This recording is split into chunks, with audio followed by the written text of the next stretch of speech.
Good evening, everybody. Today is January 26th, 2026. That's fun to say. This is the Cannabis Advisory Panel, and what I'd like to do first is start with the introductions. Jen, I'll start with you. Great. Jen Patterson, Strategic Initiative Manager for the county, which means that I do a lot of projects for the commissioners, including helping staff the Cannabis Advisory Panel Committee. Thank you. Thanks, Liz. Anthony Wallace, Deschutes County Sheriff's Office and committee member. I'm Clint Balzer with the Deschutes County Sheriff's Office. Jeremy Giffen, Deschutes Basin Water Master for the state of Oregon. Dr. Andrew Austin, committee member. Mary Fleischman, committee member. Liz Latochinsky, committee member. Angie Avener, Deschutes County Code Enforcement. Beth Williams, Deschutes County Code. Amy Nordstrom, Juvenile Community Justice. Sonia Littleder Evans, Juvenile Community Justice. Trevor Stevens, Juvenile Community Justice. Justin Iworth, Deschutes County Health Services. And in the back row. Brian Husband, Deschutes County Sheriff's Office. Jeff Price, I'm the business manager at the Sheriff's Office. Thank you. All right. First order of business. Liz, you wanted the online. Oh, I'm so sorry. I'm Matt Hurt, Cannabis Nation. Thank you, Gary. Gary Braceland, Deschutes County Cannabis Advisory Panel. Terrific. Thank you. I'll try not to forget you during the discussion, okay? First order of business is to approve the minutes from October. I'm assuming all members have had an opportunity to read the very lengthy but very detailed minutes from Jen. Do I have a motion? I make a motion. Thank you. Do we have a second? I'll second. Thank you.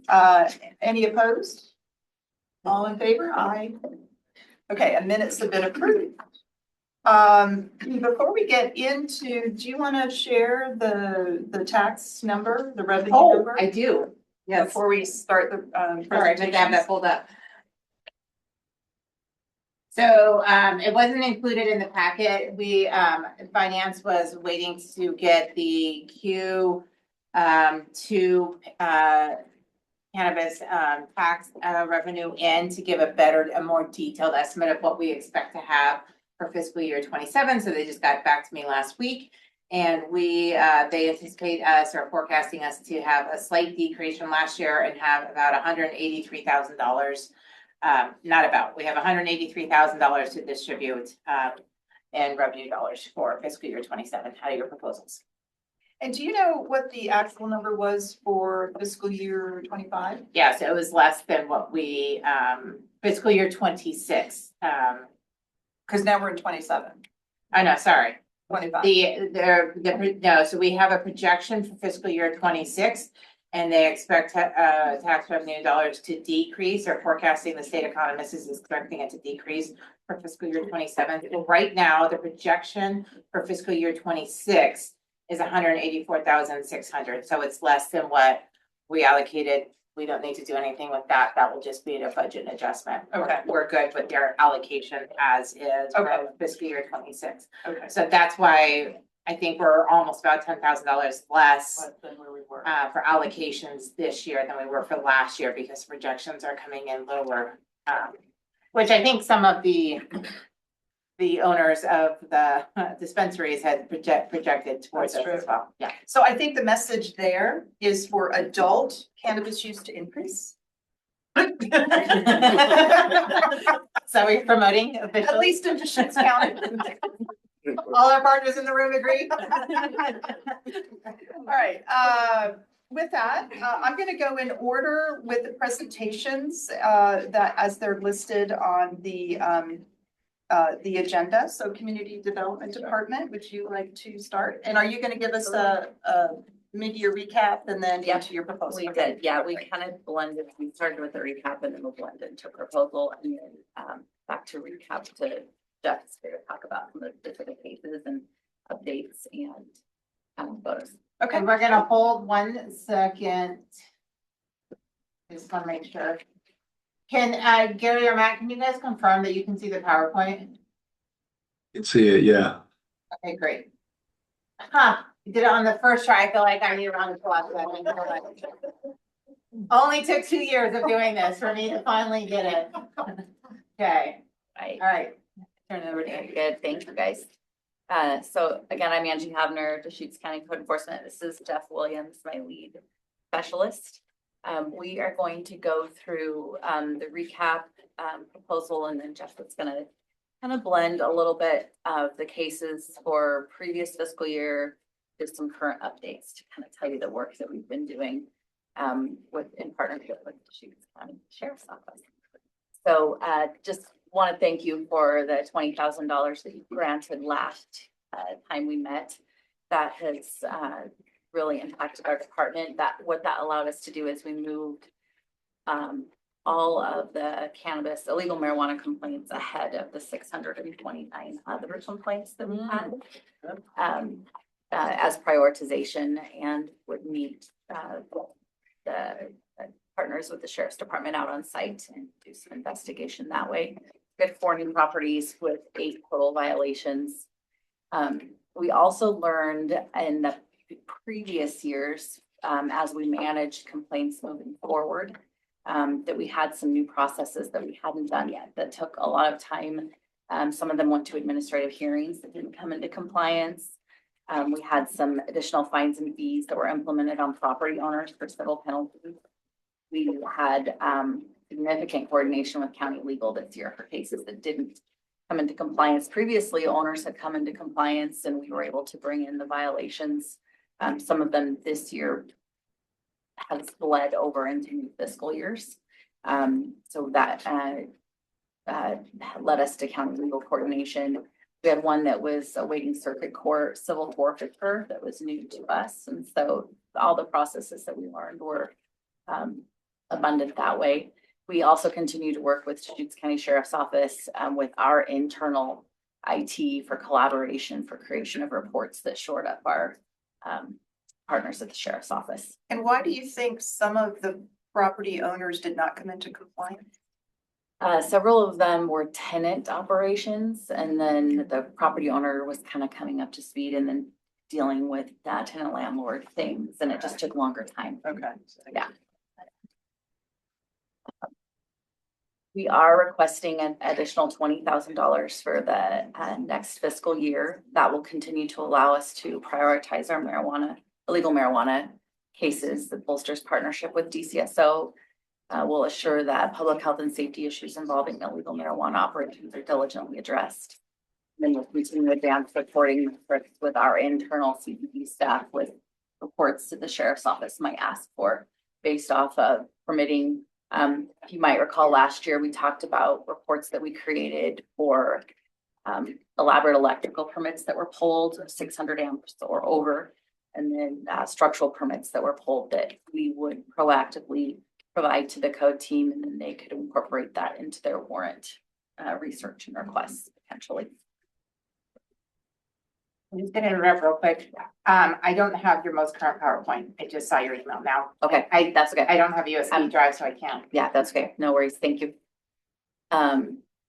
So what we wanted to do is bring to you some specific, our process is a little different in that it's not project related necessarily outside of the IT or partnership what the Sheriff's Office asks of us, but it's property specific. And so we just wanted to share with you some of the work that we had been doing internally with staff, and then specific to properties for county code violations.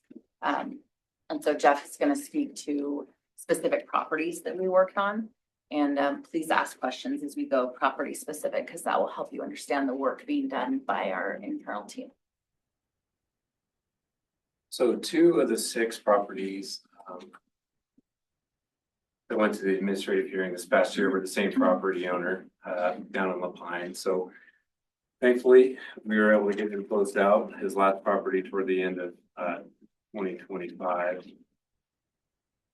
The other one was another property out on Summerville Road, which was our coworker, Carolyn, had that one. It was pretty contentious starting out. He did changes from the property owner's daughter. It kind of ended with daughter bringing Carolyn a thank you Christmas gift. So, And I legitimate one. Yeah. I legitimate Oh, one, well, not a legitimate one, a sarcastic nice one. one. A nice Oh, one. okay. Yeah. That, that is a job well done when you start off Yeah. with a contentious homeowner to get a Christmas gift at the end. We've been lucky. I mean, it's obviously a very heated, tense situation. Day one, when the sheriff's office is in there and doing their job, and we're there. If we have a chance, we want to introduce ourselves as the property owner, but we just kind of hang back and they do their work, and then we kind of establish a relationship with the property owner. And I feel like we have pretty good connections with them and get them where they need to be and to get done. So we had one out on Manzanita that we were able to close out. There's still one out on Yucca that Carolyn's working on that I think is gonna probably end up in a hearing. He's pretty resistant. And then another one that I have down in La Pine off the ranch that there was some pretty significant legal charges attached to the marijuana bust. So we're kind of waiting for that sentencing to play out, and now there's another family member taking over. So we're working with the father-in-law in that case to try to get the unpermitted dwelling in that one. That one's gonna take a while as well. So it's never just a straight line, right? It's just kind of a. There's a couple that are pretty quick. I mean, this year, for example, we had cases. I spoke about that, the Orange Drive. So 4 new properties this year, total of 8 violations. So we had work without permits, which is our building department. Fencing and setback violations, which tend to go to our planning department. Unapproved waste disposal, which is our on-site wastewater division. And then sometimes these include solid waste violations. So the first one we had this year was Park Drive, grow operation in a garage. Some unpermitted electrical work, some plumbing work that wasn't approved. Property owner was really proactive in working with us and getting this done, and see, we had like less than a 3-month turnaround time. How were you made aware of that one? All of them were made aware. The sheriff's office is working on the property. Detective Ramos will call us the day before they're ready to go in with their warrant. We don't know the address oftentimes until the morning of or day of. And then on their, when they're bringing the property into safety, we then meet them on property on site. And we'll walk around and look for if we see electrical violations, anything fire life safety, sewage on the ground, RV occupancy. So after they've gained control of the property, then we come in as a partner. Got it. Okay. So some ductless heating system there, that stuff needed to be permitted. So he got on it, was really compliant and cooperative, and we were out of his hair in pretty short order. So you didn't close the operation down? That's That's the sheriff's office. So we, yeah. You got them into compliance with code. Yep, so we do, so land use on-site planning. Right. And so we will come in after the legal portion of it is done, as far as the marijuana specific. And then we look for land use violations, if there's anything wetland, floodplain, any building safety such as the mechanical. Oftentimes there's some dangerous electrical stuff that could be installed. Any RV occupancy, if there's workers living in RVs with illegal on-site wastewater disposal. So we come in and look through a community development lens in partnership with the sheriff's office. And, we're very grateful because they give us, pretty much free access to property and do what we need to do. So it's very helpful. And there are a lot of times too, Detective Ramos will point out different things like that they find in there too, and just so we're aware of it as well. So that's super helpful. Next one was Casterman. There was row in an outbuilding, and I think some stuff going on in the house. This one was a little bit challenging because the property representative was living out of country in Puerto Rico. So Lydia, one of our coworkers, working with him, and was able to get this one closed in relatively short order too. So just a few required permits or some dismantling of some electrical work that also required a permit was needed in this case.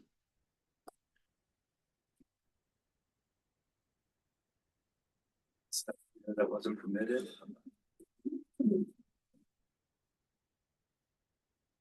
Next we have Bridge Drive. It was open in June for also included setback and fencing violations, building and on-site wastewater violations were added in 2025 due to Sheriff's Office involvement. Carolyn's currently working with the property owner right now to come into compliance, and they just recently had a pretty big meeting with, I believe, the building department, and I know the permit techs were there to kind of guide him on what's going to need to be done in order to come into compliance. Well, some of these more complicated ones, we do loop in other areas of our department to kind of help out, especially the permit techs are a big help.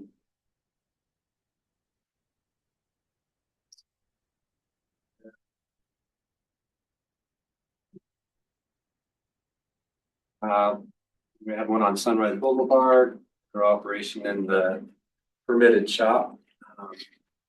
Working with the property owner right now. He had to make sure that the electrical in the permitted shop is what it's supposed to be. And then there was also bathroom in the garage that was permitted back in the early 70s, which was pre-permitting. And we did have a permit placard, and the building official was okay with that given the age, but it's working with him to make sure that he can have that bathroom in his garage right now. So he's been pretty good at communicating and trying to get through this process, so it'll take a little bit more time.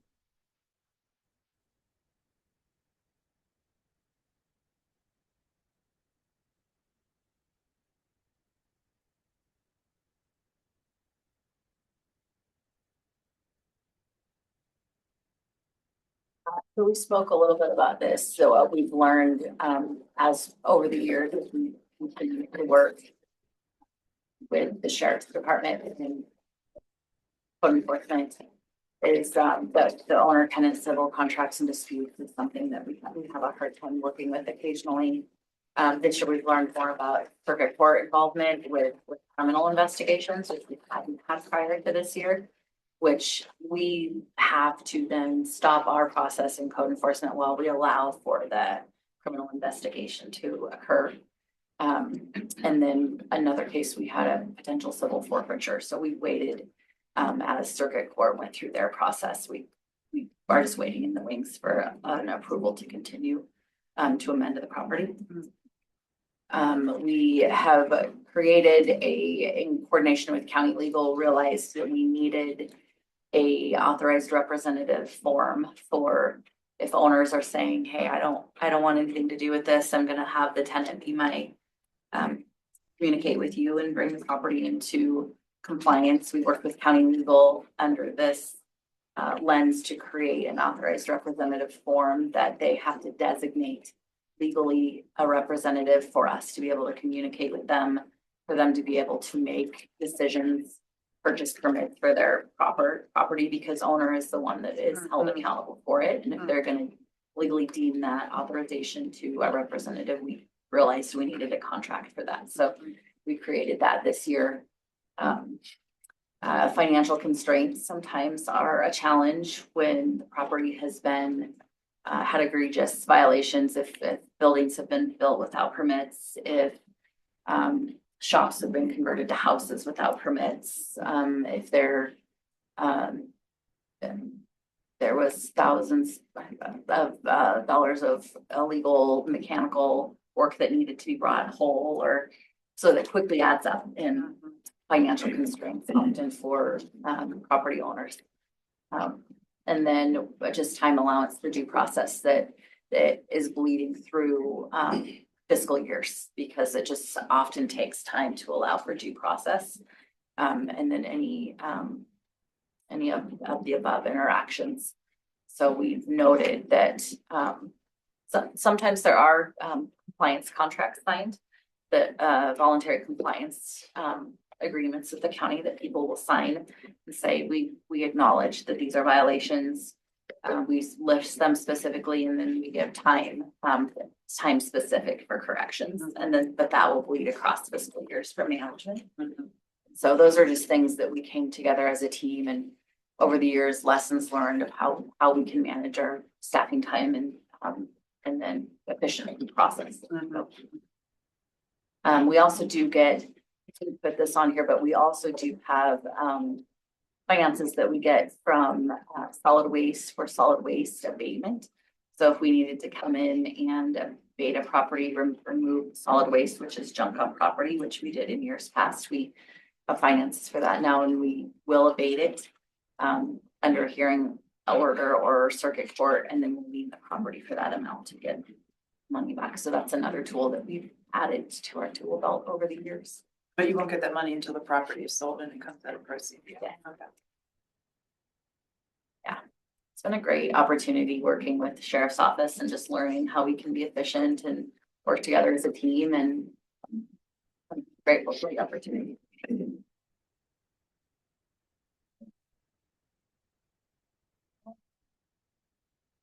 I'm trying to remember if it was you folks or, because there was some conversation somewhere along the line about getting information out to property owners about what happens if you're not in compliance, specifically around the marijuana stuff.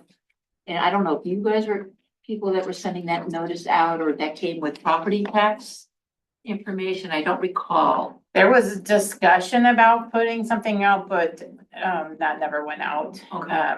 For a variety of reasons. It'd be very expensive to add to the property tax mailings. It would need to go to will of the board to do that. A lot of reasons. So it was an idea that had been discussed frequently with this committee, but I think it was kind of put to rest with, like, that wasn't a viable option moving forward about a year ago. That's right. Yeah. Yeah, I remember it. Yeah. Yeah. I mean, the number of total properties and the number of violations and yeah. We have been working internally, not marijuana specific, but code enforcement specific for just community education on the process of what we do, why we're here. We updated our website for things that do we enforce this? Mhm. And so the circumstances that we do just as our business model apply to this, but just to educate the community on we exist, we're here, these are violations.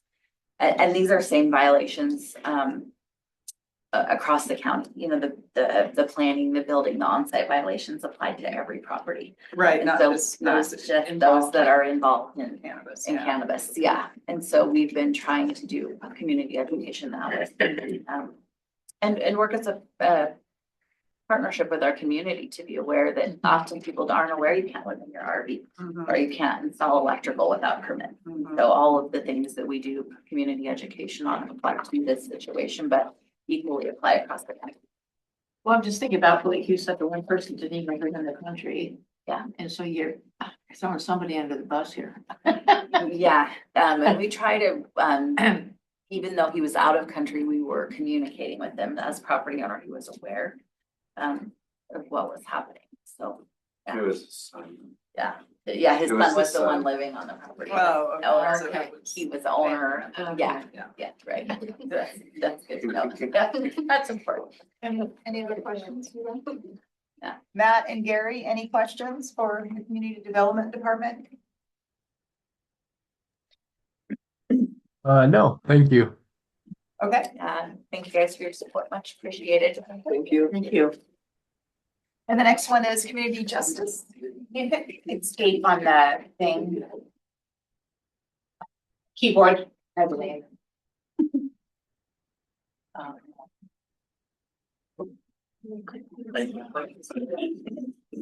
These are all kind of labeled the same, so I'm gonna have to pull it up and find where it was.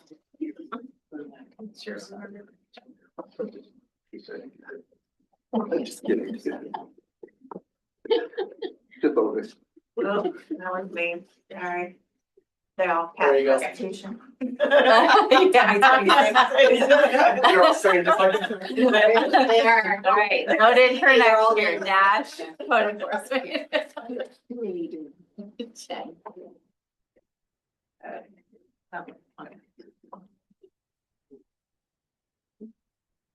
Yeah, we're community justice act. Yes. Okay.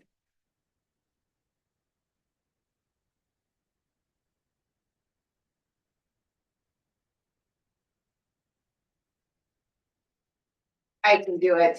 Slideshow up at the top. There you go. Ding, ding. Nice.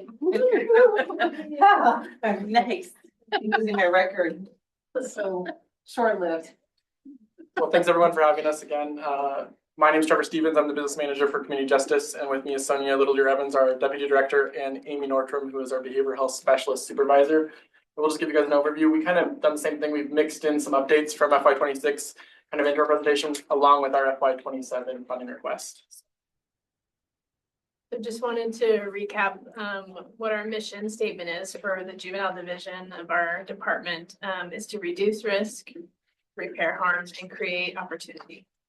We kind of have two focuses in the juvenile division. One is juvenile probation services, where we provide supervision to youth on either informal or formal supervision, and then we provide behavioral health services both as prevention and intervention. And then juvenile detention services. So we do have a 24-hour juvenile detention facility. It's also a regional facility, so we have a lot of other counties on this side of the mountains. And our focus is always on early intervention, restorative practices, and using practices and interventions that we know work. Do you get any revenue from out of Deschutes County? Other people referring clients? Yes, yeah, we call them clients. yes, we charge them a daily rate Okay. for their use in that facility. It's not working. It's not, it doesn't actually mean the cost of a 24-hour facility. Understood. It's Yeah. whether there's kids there or not, we pay that. So what we charge, we're always looking at adjusting that for inflation, but it doesn't ever really come. Oh, there we go close now. to actual Yes. costs. Yeah. So for FY26 funding, we just want to thank you guys again for your support. You provided $26,000 in funding, and it's really gone to support our substance use disorder programming pilot. And so we were, I think since last time we saw you, the medical director is now in place, and staff time for OHP application. I think Amy has, how many policies, Amy, have you had to write? Around 30. Yeah. Yeah. So that's when a lot of her time is really providing those policies. Then also just staff time providing services and program development, as well as that infrastructure development and support. And a lot of these services are non-billable services. And so that's why having these resources to help us with that has really helped in just keeping us moving this project forward. So we really appreciate that support.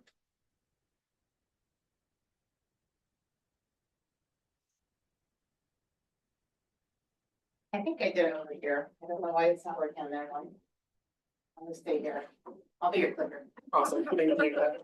So for juvenile referrals, I'll just kind of give a recap of our numbers more recently. We had 650 total youth referrals. And so this means individual youth. And so 96 or 15% of those were substance abuse related. And we were able to pull out the cannabis related ones specifically. And that was 59 of those were cannabis related referrals. And then 37 were either alcohol and other drug related referrals. Just a caveat here is that a lot of times when these records are pulled, it pulls the most serious offense for that youth. So they could have it's highly likely that cannabis would not have been the most serious offense for some of those youth, so that wouldn't be pulled in those numbers. But that just kind of gives you an overview of what that looks like for referrals themselves. Next slide, Jen. Thank you. And then in terms of allegations, so when a youth comes to us, they can have multiple allegations. So in total last year for 2025, we had 1,526 total youth allegations. 207 of those were substance abuse related. We pulled those for specific, 83 were cannabis related referrals. And then 124 were either alcohol or other drug related referrals. So, and just kind of looking at that for just some points of reference, the average daily snapshot we have is roughly plus or minus 200 youth at any time are on supervision with us, whether it's for formal or court involvement. 129 youth in 2025 had a condition that they needed to get a drug and alcohol assessment. And then 137 UAs that we sent to the lab. So we do a lot of UAs, as you can imagine. It's not the highlight of the job, but it's one of the ways that it's a tool we use in connection with treatment. But we do most of them, if the youth admits, we just test it right there on site. We don't send it to a lab. Those we don't have great records of, because if they're admitting, then we can address the behavior. But the ones we send to the lab, we were able to pull that data, and 137 of those were cannabis related, right? Is that what that Yeah. is? And a UA will identify any kind of Honey, would you run? narcotic, dipstick and. Yes, so yeah, I think we use like a 7-panel instant Okay. test, and then when we send it to the lab, yeah, Mary knows this, so we mark on there what we're testing for. Okay. So usually, I mean, substance abuse, we don't usually do alcohol because that is a little bit more detailed and that's not. Usually when if they have that in their system, when you see them, you usually don't know. You know, yeah, just breath, right. But yeah. So just to give an idea of like what we're seeing and just the numbers that go to the lab, 137 UAs had cannabis, which definitely still remains the most common substance identified on youth UAs. Oh, there's the number. 60% of those, that's positivity.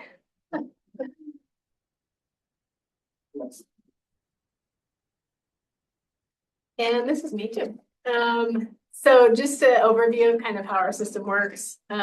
Youth are referred to us from law enforcement for any type of violation of law, whether that's criminal or a violation type referral. And when our staff start working with these youth, we use effective practices. So principles of effective intervention. So we're always trying to identify what are their top crime driving factors, what things are getting in their way, how do we help remove those so that they can engage in services. And the holistic approach is really, I think last time we really went a deep dive into functional family therapy, but it's a good example of if a youth gets referred to us for cannabis use or for DUI or theft, we aren't going to only treat or work with them on just that thing. We work with them on everything that comes out of their assessment. So that could be family needs, it could be school, it could be, activities. It's the whole service because we know all of those impact their decision to get involved in the behavior and forward.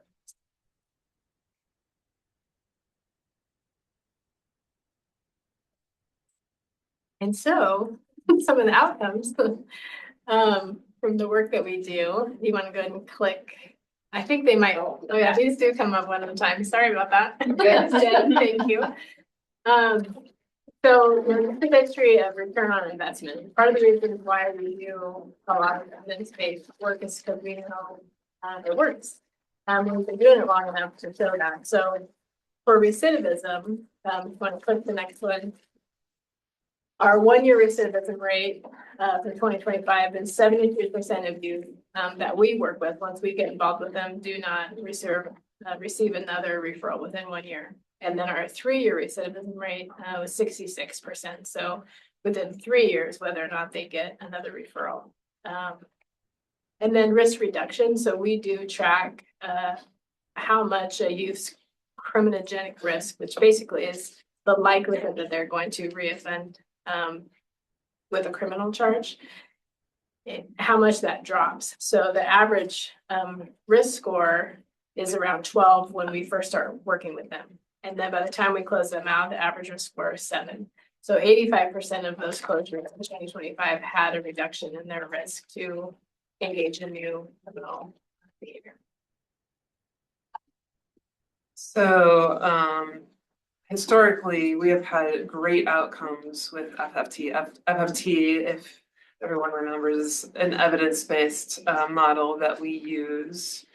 And so in the last year, 32 youth have successfully completed FFT.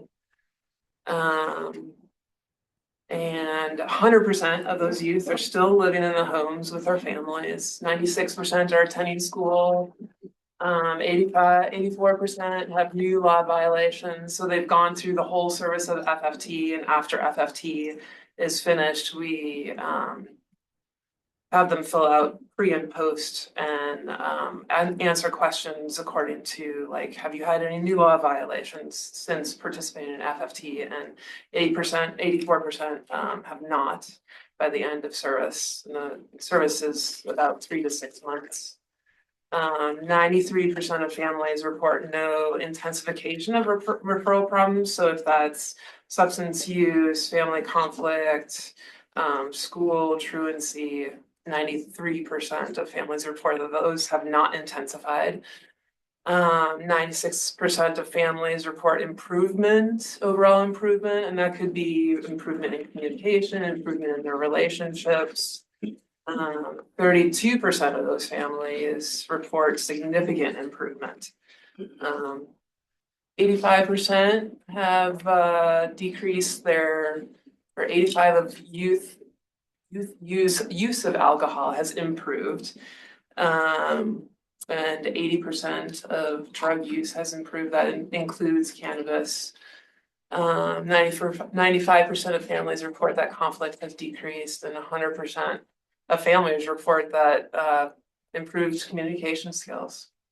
So we're pretty happy with our outcomes with FFT. With the 84% no new law violations, is that self-reported by the youth? Or do you validate that with their record? We validate Okay. that, yeah, for sure. I didn't have any other questions. And what happens when a youth turns 18? For FFT, Yeah, we keep on meeting with them Okay. until the process is done. okay. Yeah. And Well, of those 32 that successfully completed, is that out of the 650 referrals or the 96 with a substance issue? So not all of the youth who have referrals in the department get referred to FFT. Okay. The medium and high risk youth get referred to FFT. So that is. Yeah, and it's kind of hard to track that way because some youth might have started FFT before 2025 and they finish and they finish in 2025. So their referral wouldn't even be counted in that, but I mean, you could probably be close. I mean, that's how many are able to complete during the year. That's not necessarily how many you see, right? Right, yeah. Yeah. oh, you see more because there's more coming in. And Right, it's like an Some ongoing services, process. Yeah. Are there people dropping out or getting kicked out? We don't kick people out of FFT ever. But some don't finish though. Some don't finish, yeah.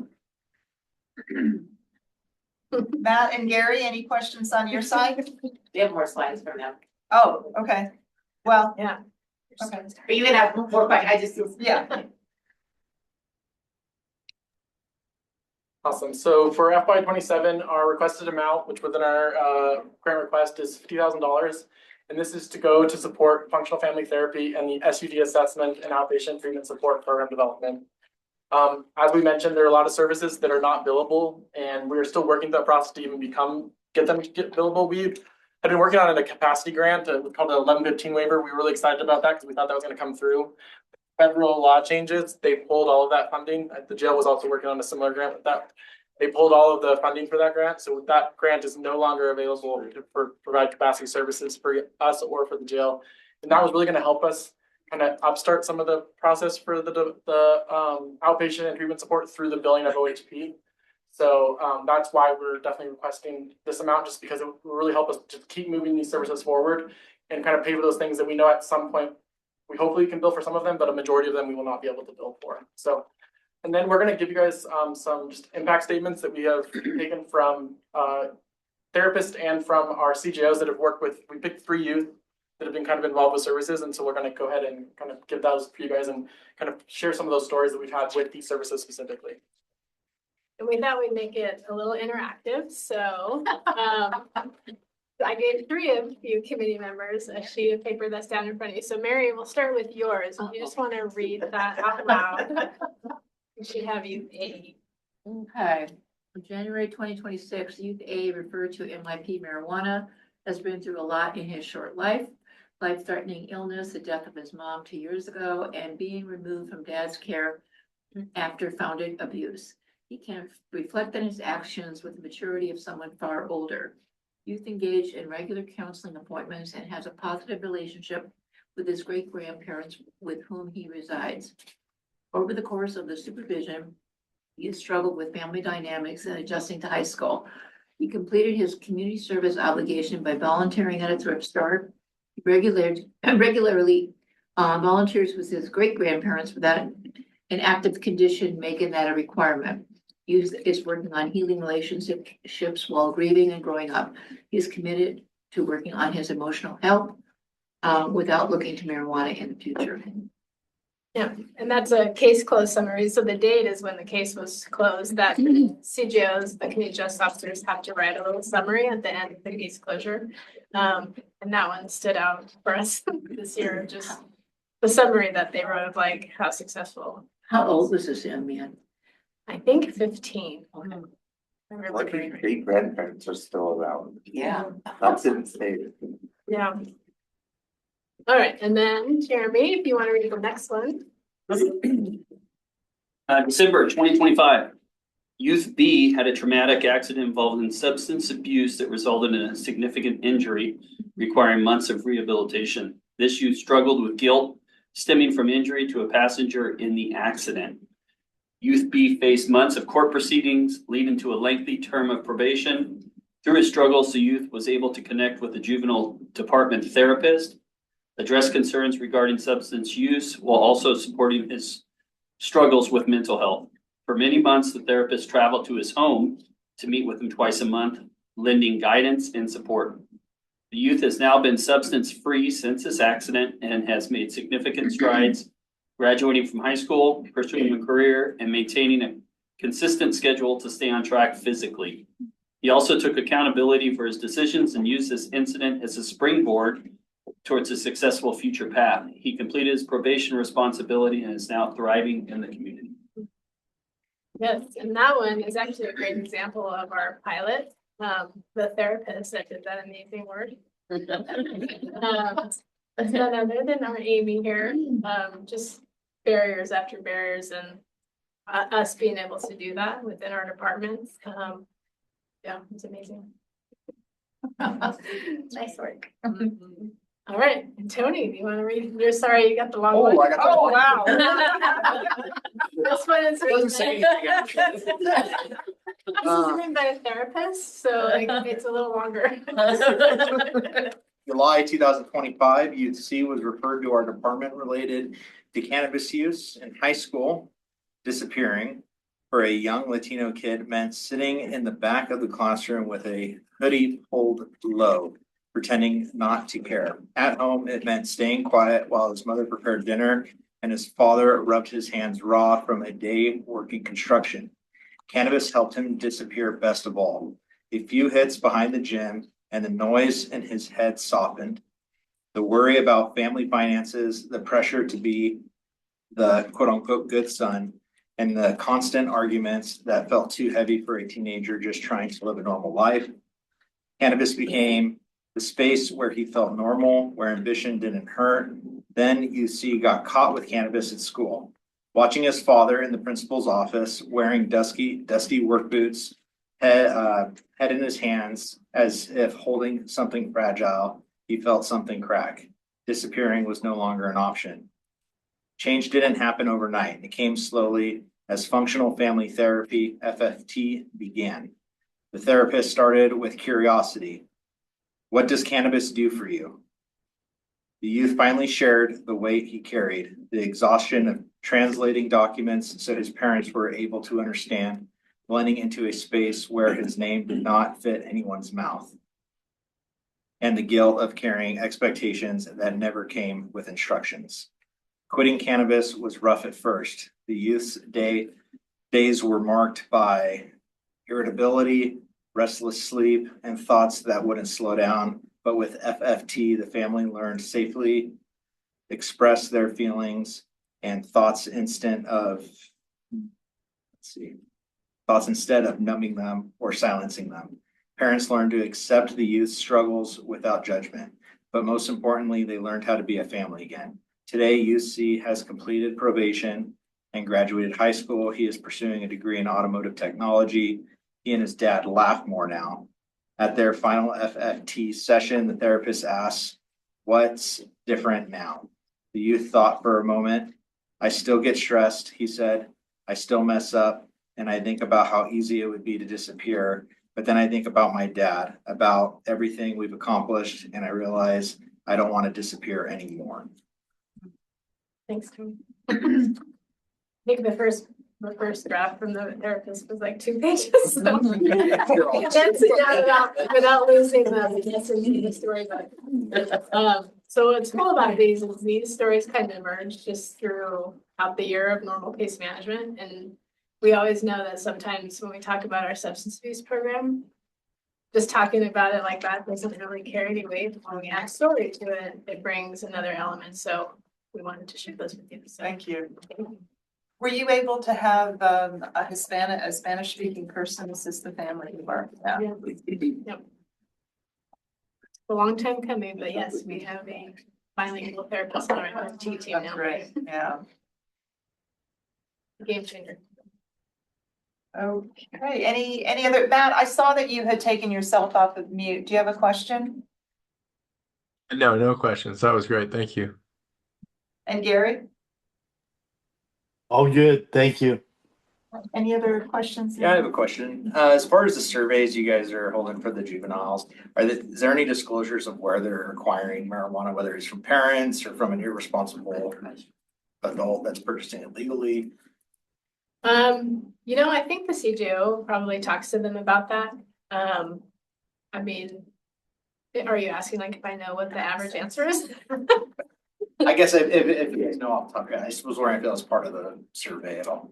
Well, I mean, they do an assessment where they just kind of get to know them. I mean, from what I've probably heard, which I'm not as close to the front line as probably among peers, and then some older adults, but I don't know if you have something else.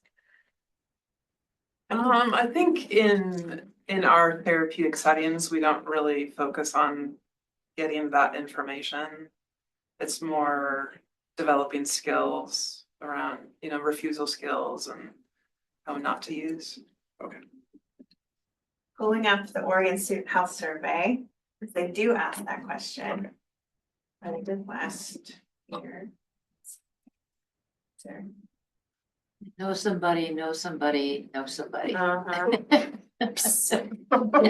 Yeah. I mean, I hear our staff talking about most youth share, it's readily available. I mean, all they have to do is walk into the bathroom at a certain time or something at school, or they know, I mean, it's very, very accessible. So they didn't ask it this year, but in 2022, they did ask students where they accessed cannabis, and it was the top answers were always friends and at home. Yep. Usually an older sibling or parents that just are locking it up. And do we know if the kids are getting their hands on ketamine? I don't know that. Okay. That's big I right would now. doubt it. Very big. Great. Well, thank you. Thanks very much. And health services. Yeah. Let me see if we can try to make this. Yeah, I should pop up once and then drive or just nuts. This is yours. Yeah.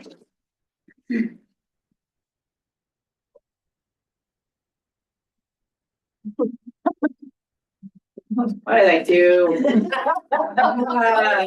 Bragging about how good I was doing is what it did. She likes those CTV pictures.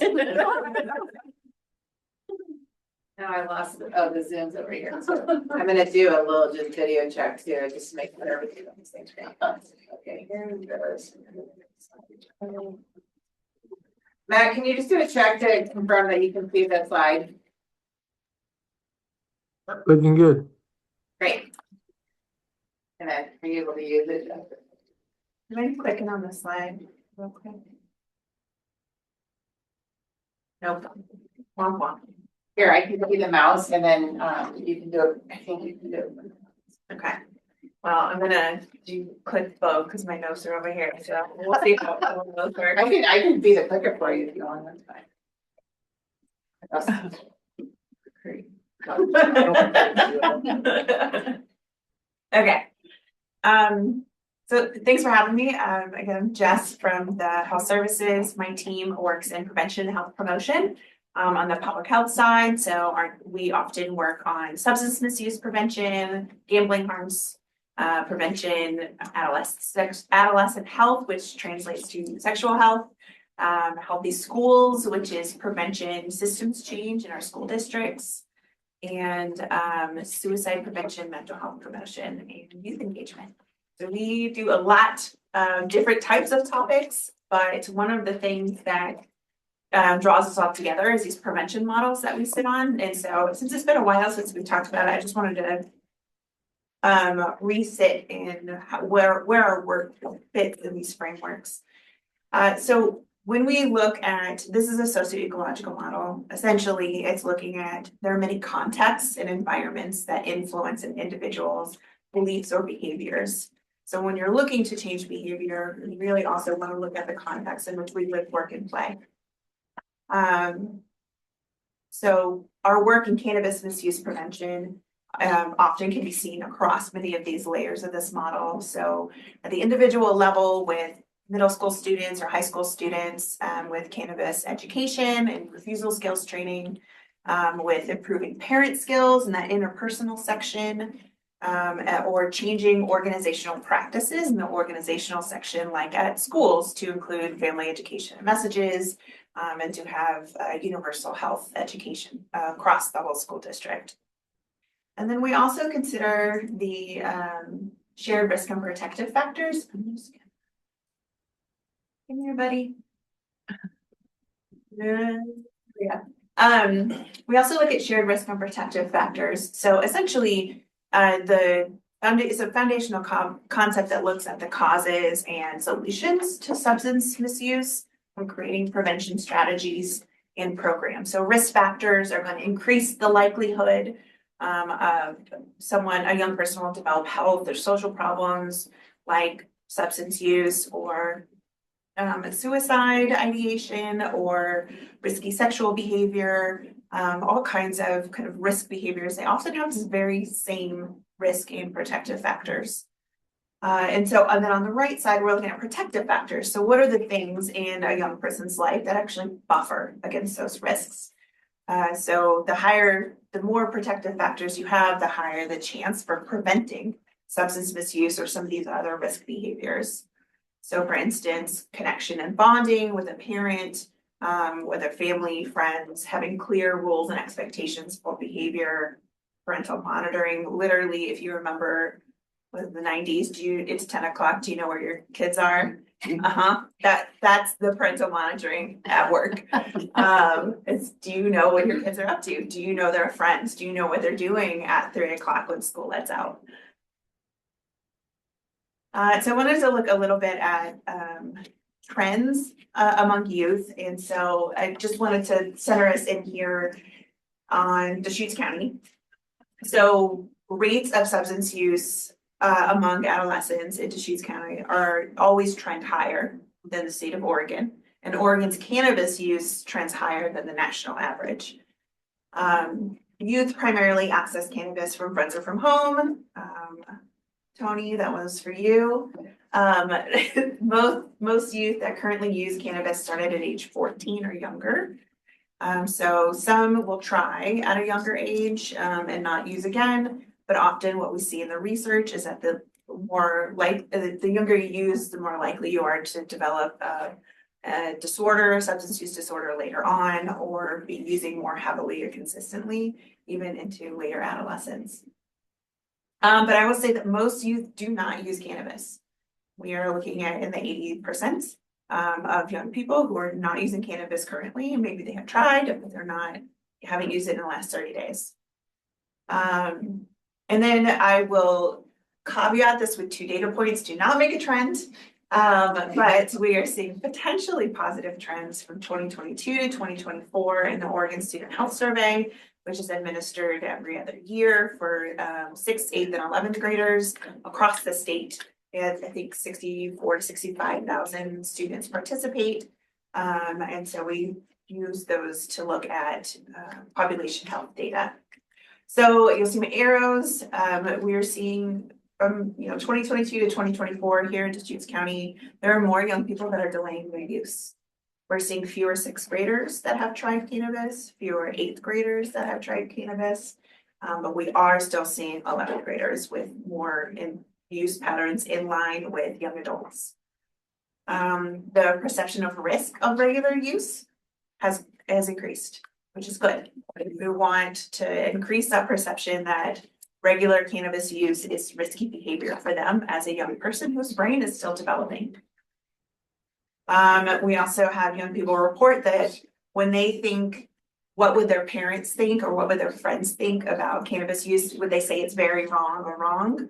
And we had the increase in both of those, that young people are saying, particularly among parents, we saw the largest increase year to year.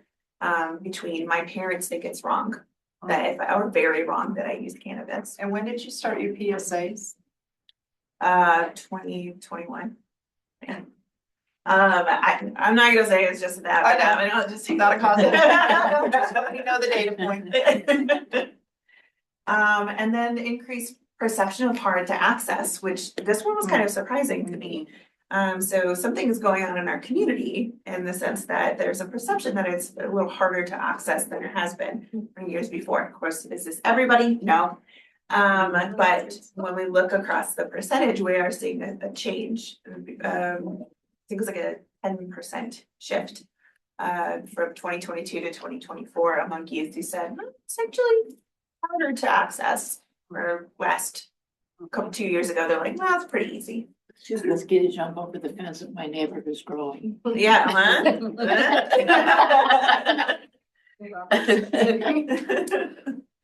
So just kind of grounding on like where we're sitting, I just want to talk a little bit about, I'd like to dive into our mid-year update. So this is a comprehensive approach. You've all seen this before. Essentially, we look at both environmental strategies and individual strategies. And these are all evidence-based approaches to our work and what prevention looks like in our community. We want to make sure that we aren't just doing one. All of these must happen in concert to stack on top of each other. I think the last time I was here, I talked about a lot of the environmental strategies and protections that are already in place with cannabis legalization.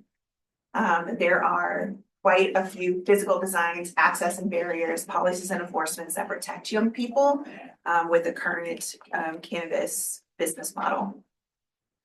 And so for cannabis in particular, we end up focusing on these individual strategies or incentives of disincentives, which end up looking at the individual behavior, but mostly looking at what is the family and community or organization doing to help support that young person to prevent their substance use.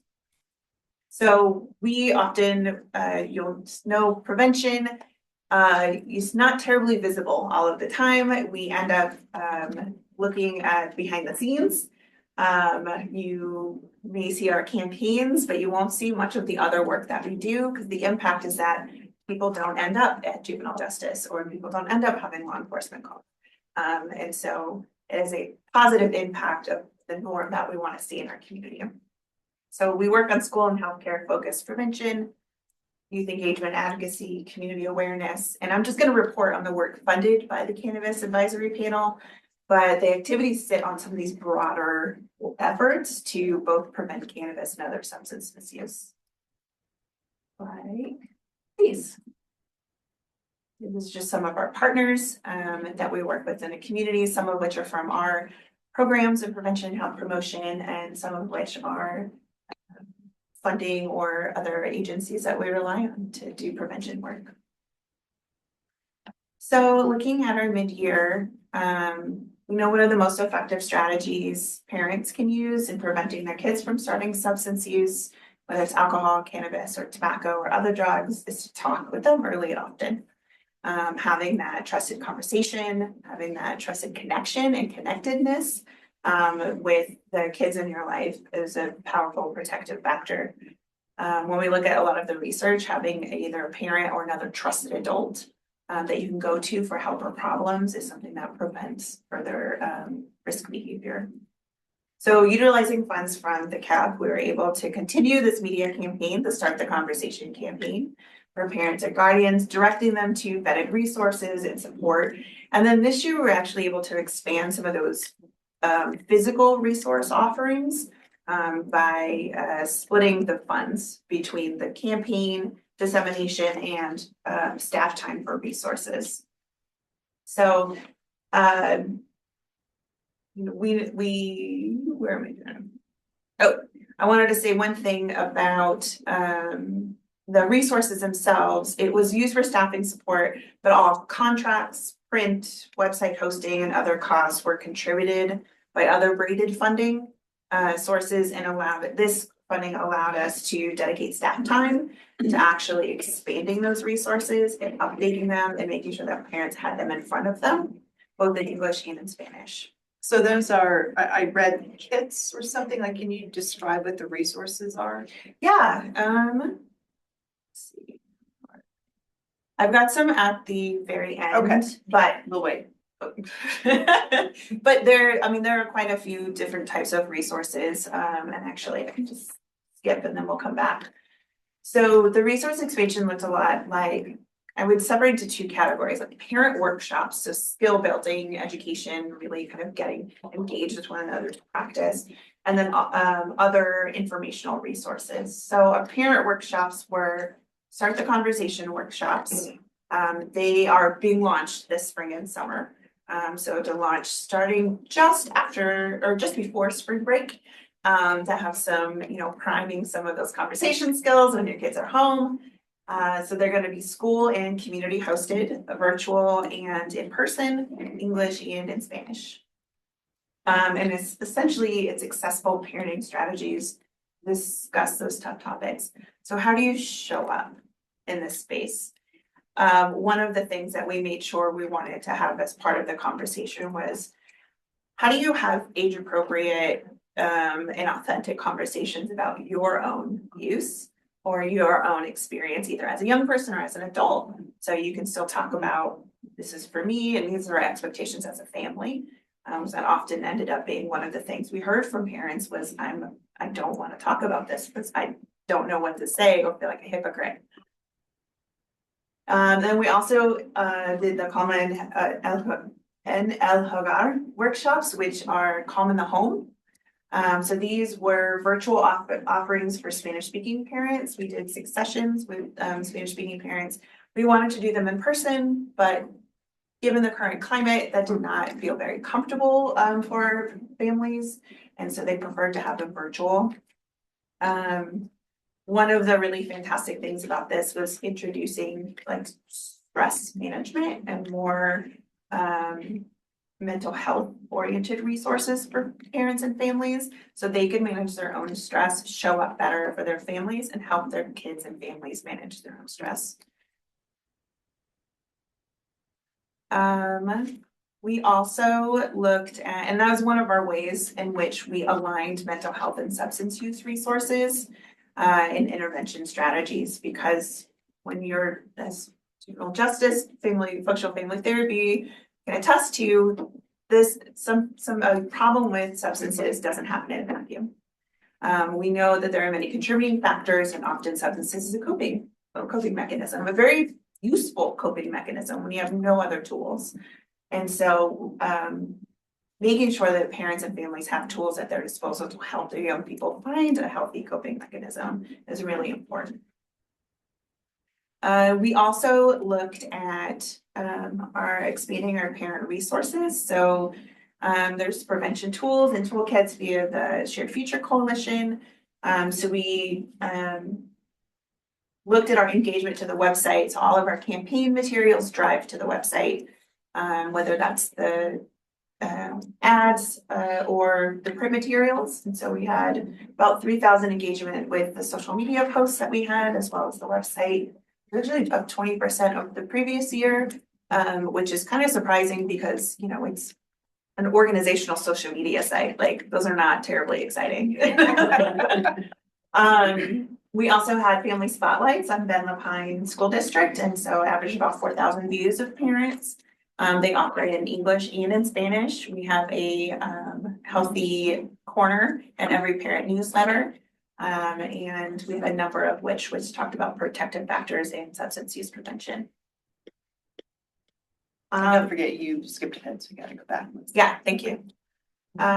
We also had, like it talked about mental health and substance use, where we align some of those strategies. We have a mental health first aid toolkit, which we bring to community events, or like Bend High, we went to this last parent night or like back to school night. It's you create your own kit of things that are gonna help you when you are looking to engage all five senses to help you kind of center yourself and regulate yourself, because as a parent, you're either co-regulating or dysregulating. So helping parents to co-regulate. Did I miss anything here? Let's see if I can go back, see how it goes. You can hit the, you see on the bottom left? Uh-huh. Yeah, the other one. Trying to get it. Okay. So the campaign itself, and 32,000 of our investment from the CAP investment was dedicated to campaign placement. So between July and December, it was disseminated across cable, TV, broadcast TV, over the top, which is like streaming platforms.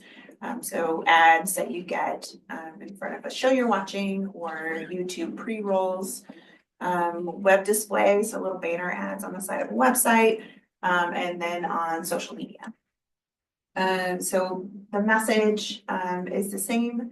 Parents are the #1 influence in whether or not a child uses substances before the age of 21. So start the conversation early and often, and keep the lines of communication open.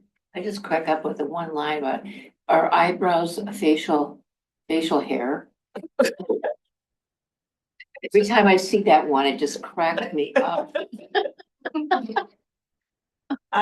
So in this last 6 months, we were able to reach 49,000 households, which is the same percent as last year, even with less funding, because there's only so many households in Deschutes County. So we had maintained our reach, which is great. Our total impressions were a little over 500,000, which is 50% of the total impressions from this time last year. With 50% of the investment, that makes sense, that our impressions and our views would be lower. What is the definition of an impression? It's like eyeballs. How many people Actually saw, the okay. campaign. Okay. Mhm. And how many times did they see it? I saw it. Yeah, you remember it.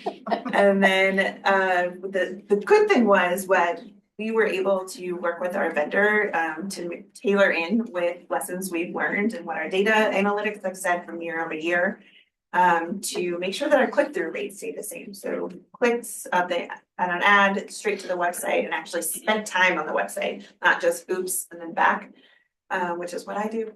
59% of total clicks to the website. And this is on par with last year. I know you're skipping ahead. I just want to do a quick time check. We still have one more per presentation, and I want to make sure you guys have enough time for discussion. Okay. How much time do I got? 5 minutes? Yeah, 5 minutes. Pretty good. I can do that. Okay. I only got a couple slides. And what was the cost for that? So I think our investment last year was 58,000 and 33 of it was to the campaign, and the remainder was for staff for the resources. So back to our comprehensive approach, we're requesting funds from the Cannabis Advisory Panel to support some of the layers of our prevention approach. So to start the conversation campaign for families, maintenance of family resources, skill building opportunities. Then we're utilizing other funding to round out staffing, and then some of the other resource kind of like print and all of those other things.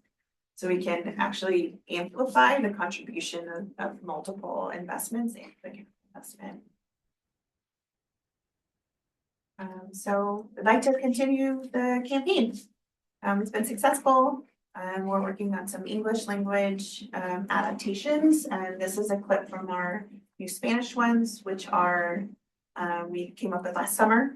And they're not just translated at the bottom. There's actually native Spanish speakers in there. We actually filmed some with some local folks in there, which was pretty cute. One of my staff had her in her van, and that was they were filming. But it's English and Spanish. We have a number of spots, and we're driving all the traffic to the website that has all those vetted resources. And then we'd like to maintain and expand any of these resources, so maintain the existing family resources that we've put out and make sure that there's increased access to these prevention tools embedded in school communication, partner directly with family serving agencies, and then continue to align those mental health and substance use strategies, so family outreach specifically to Spanish speaking parents, and embedding messaging and mental health prevention strategies. And they were supposed to come up one by one. These are a look at some of our messages and tools that we share with folks, with parents, and then for schools themselves as they kind of train and teach parents and students. Okay. So just a quick question. So as we're figuring out what we're gonna be doing with these dollars, if there was an opportunity to give you guys a little bit more, would you be able to expand more of those social media pieces? Yeah. Because you got 5, right? Yeah, if we had, I mean, we could, I think it would be, well, likely would be more in dissemination. We are changing some of the English ones now, and then the messaging itself is evergreen, but the look and feel of them, we wanna update. And some of them are a little cheesy, and that's some of the feedback we've gotten. So we're updating those currently, with current funding. So if we had additional, it would literally be like more impressions to drive more folks to actually click on the website. So often it takes multiple times of seeing an ad, right, to actually do something about it. Have you guys done anything on TikTok? We have not. That's- It's in most of county. you has moved Yes. to that platform.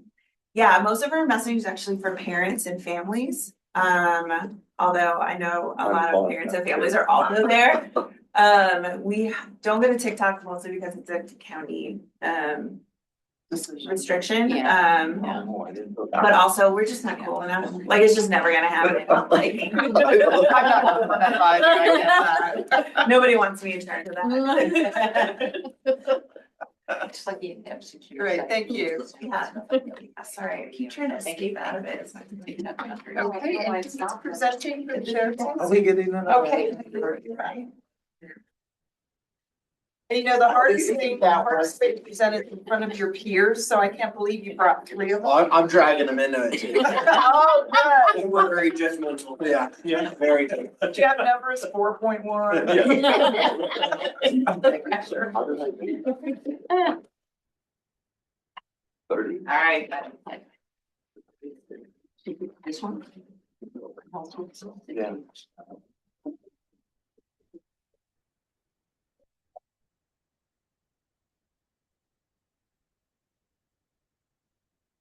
Perfect. Again, Anthony Ramos, I'm a detective with the Deschutes County Sheriff's Office. I'm currently assigned as a criminal detective.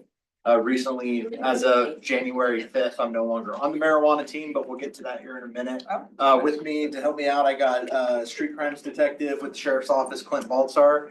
And then we got our business manager, Jeff Price, and our detective division captain, Brian Husband, to assist us out. So we're gonna go through the PowerPoint really quick, and then we do a quick little case debrief with Baltzar, and then we'll wrap up with Jeff, and then we'll be open to questions. Feel free to blurt out during this. Kevin Riding, he is currently the primary detective for the Deschutes County Sheriff's Office Illegal Marijuana Market Enforcement.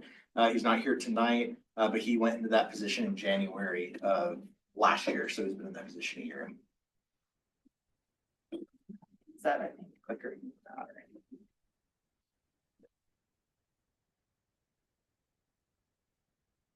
All right, so in the beginning of 25, we lost Dustin Miller. Obviously, he had a He's still alive. He's still alive.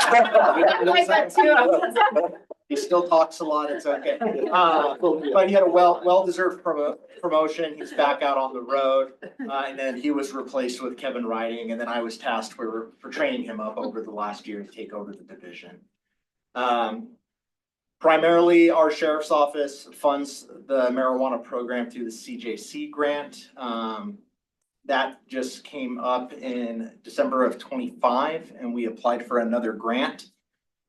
We were very diligent with how much money we asked for to not overinflate our number, which was $900,000 for 2 detectives and an analyst.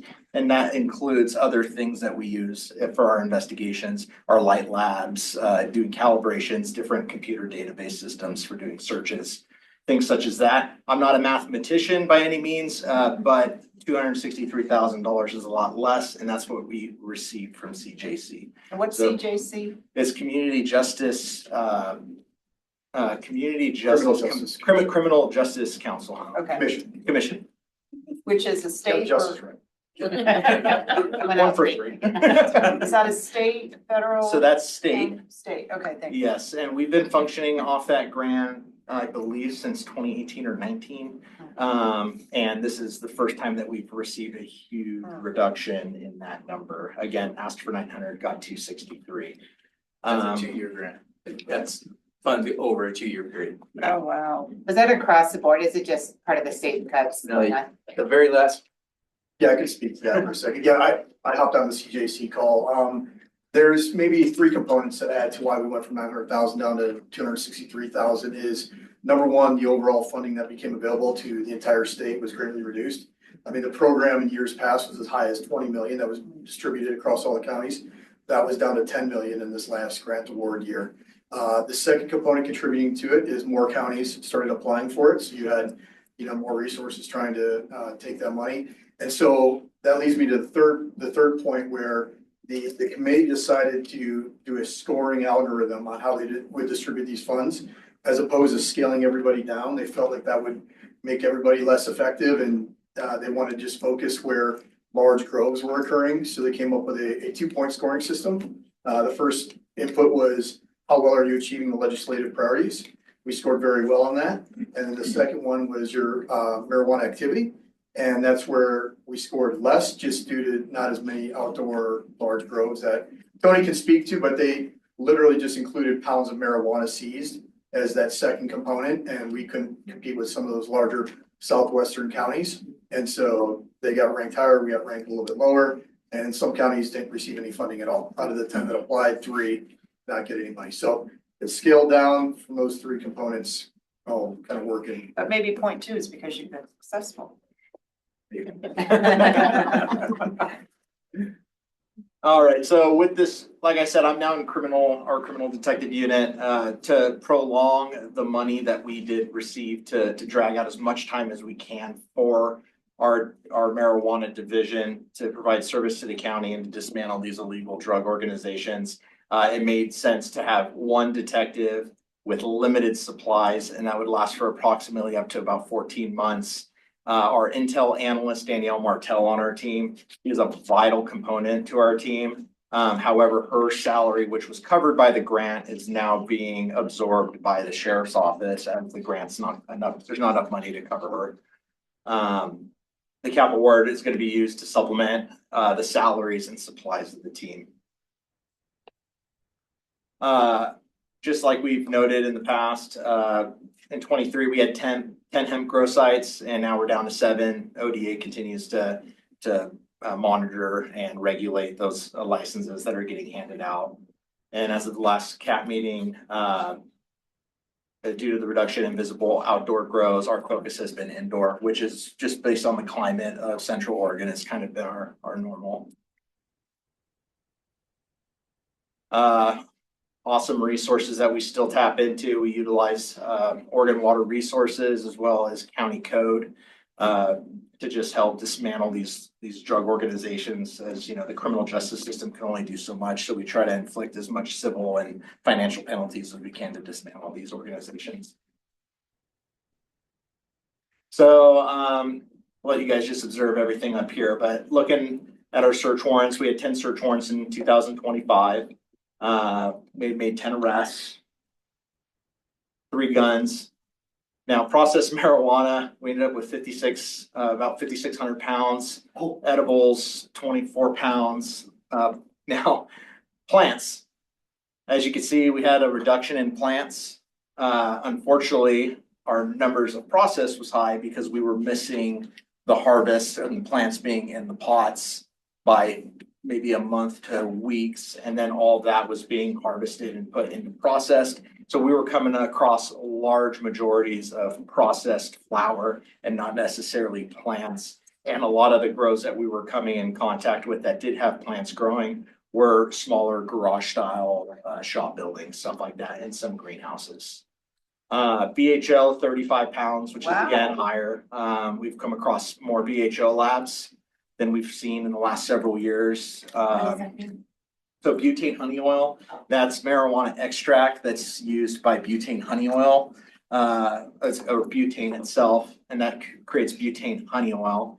And it's a very dangerous, flammable way of producing marijuana extracts. It's dangerous for the neighbors, it's dangerous for fire season, it's dangerous for the people living in the house or near the house and things in that relation. Initially, there were several explosions around the state, and there weren't any explosions in Deschutes County, were there? No, out of the 6 that we had no incidents of explosions. We did, one of our larger labs that I'll show you here, there was actually an active leak that we brought out our clandestine lab team with the Oregon State Police to come out to help dismantle the lab, and they brought out gas meters and it was actually actively leaking. Oh my God. So that thing was just a ticking time bomb in La Pine to go off. Wow. And as you can see from the numbers of plants above, outdoor grows were much more prominent in the early years. And then we believe a contributing factor to this is increased enforcement by ODA and OLCC, as well as our media press releases that we put out to let the community know that we're out there and dismantling these illegal operations.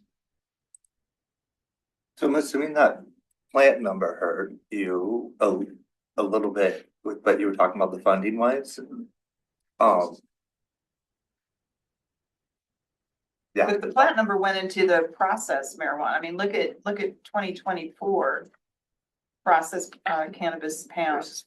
Right. Right. So it's just, New Year's. it's kind of when in the process did you get it, right? Either plant or process. Right. And with Southern Oregon, like you were talking about with how the money was allocated, Southern Oregon, just because of their grow seasons, they're doing hoop houses on 20 acres with 120 greenhouses with 1,000 plants apiece. So they're producing millions of plants, and those numbers just trump the size of our county and what we're seeing. One thing we're seeing in our county is we're more of, just like we produce some of the better IPAs, we're getting a lot of marijuana brought into Deschutes County, and they're refining it into edibles and extracts and concentrates and vape pens and candies and anything you can imagine. So we're kind of the maker of the goodies that are getting shipped out and distributed throughout our county. So just some, you guys typically see at our grows, we're always coming across trash, unsafe fertilizers, chemicals, gases, things that are being put into the plants that OLCC wouldn't allow, that these people are selling to the citizens to basically smoke and put those toxins into their bodies. So just unregulated, right? Lots of mold at these grows. Again, BHO labs, which are extremely dangerous to deal with. Overconsumption and illegal water usage and or contamination. Again, the Water Resource Department has been huge, whether it's capping wells, or putting regulators on there so they can only use so much water a day, almost like a gas pump. And then again, the unsafe electrical wiring, like Angie just pointed out, we've seen some pretty interesting setups. And then unpermitted additions to houses, transforming rooms, and multiple rental locations these people are coming into our county from out of state, and basically renting out residence of people that live in different states and they have no idea what's going on at their property. This is a case that we had a smaller outdoor grow. There were 74 plants being grown inside the house, and this was just kind of like one of the starter tents that was inside the house. And this person here had their setup, I think it was only a few hundred feet from a school that they were producing this here. Again, they were using a rosin press to make rosin products, and then they were making capsules, like pill capsules, and then they were doing a taffy candy that was infused with THC, and there was also THC infused psilocybin. candies, so not the best of mixes, especially if it gets into the wrong hands of kiddos, it's a bad situation. And then, gummies and things that actually look really good, like you would buy at a candy shop, and that's what is getting out on the streets. So their medical grow could not be, your investigation of them could not be hidden under the medical. Correct. So one thing that we're seeing in our county is a lot of people are utilizing a medical grow license for 1 to 3 patients or even more. And they're utilizing that to mask their illegal operations. So looking at it as face value, it looks on the up and up, but it's literally pure profit and being distributed. And I thought you were having a tough time getting onto those properties because of the medical. So it definitely adds a challenge. Okay. Luckily, with our expertise in the field and our training and our experience, we're able to find the reasons as to why this doesn't make sense and why Okay. probable cause exists. And then Got we it. obviously put that into a warrant, present it to a judge who Right. agrees. So Okay. we haven't had one medical grow that we've investigated that was actually legal. Okay. Wow. So again, indoor grows, we're seeing obviously LED lighting. Some people are going away from the ballast lights. I'm sure it's an energy thing. Air conditioning is being plumbed into the house. And then again, odor mitigation, charcoal filters, and just large piles of discarded soil that are, seeping into your groundwater with all the different plant nutrients and chemicals that are piled out there. This is that indoor grow. This subject was growing marijuana flower and then either turning it into a bubble hash or processing it into a BHO. And then had a large quantity of bagged marijuana shake that we're seeing a lot of right now with how many BHO labs we've come across. Shake is basically the trimmings and the fall off of the plant material. It still holds a THC content, but a lot lower. We've tested in one case some shake. It was like 6%. And we tested the blasted BHO and it was almost 36%. So you're turning a small percentage into a large percentage by using the gas. This is another medical grow. This person was allowed with 6 flowering plants. Oh, look at that. Boy, they got creative math.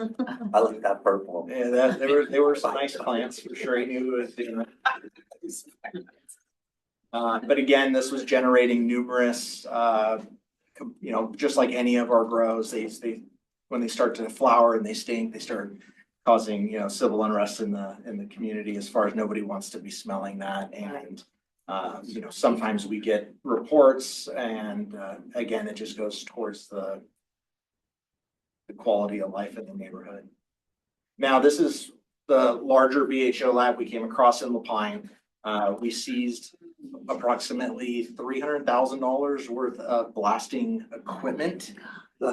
Just this blue oven here, which is a degassing oven. That's like almost a $40,000 piece of machinery there. So we went ahead and seized it all. Crime Lab came out, helped us disassemble it. This grow, actually, this is a 2-story shop. That's the bottom story. And the suspect, to include his wife and 3 children, were living above it. Oh my God. So by dismantling this, and this one was leaking, so this one could have exploded and caused a Killed the lot family. of devastation. Are they still actually using Yeah. some of the more professional ones are using less harmful gases, right?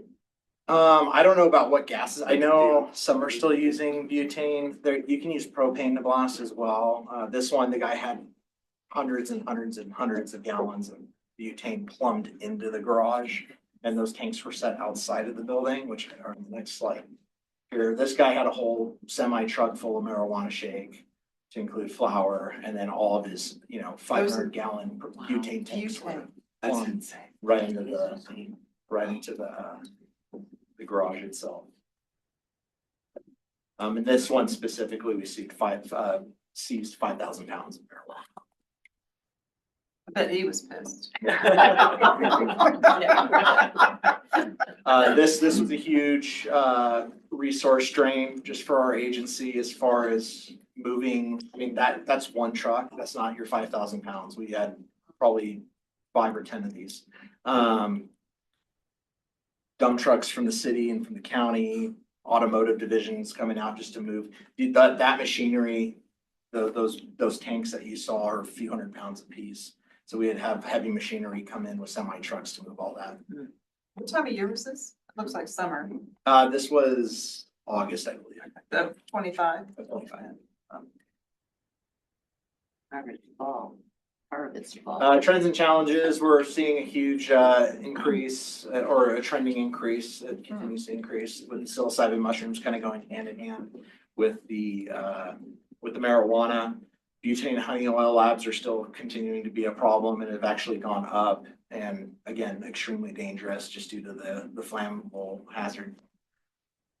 And then another thing that we're dealing with is the abuse of the medical marijuana program. We've been in contact with the DOJ to figure out how the state can help ourselves in trying to squash a problem that's being caused by, a licensing agency of the state. So they're trying to work through some challenges on that.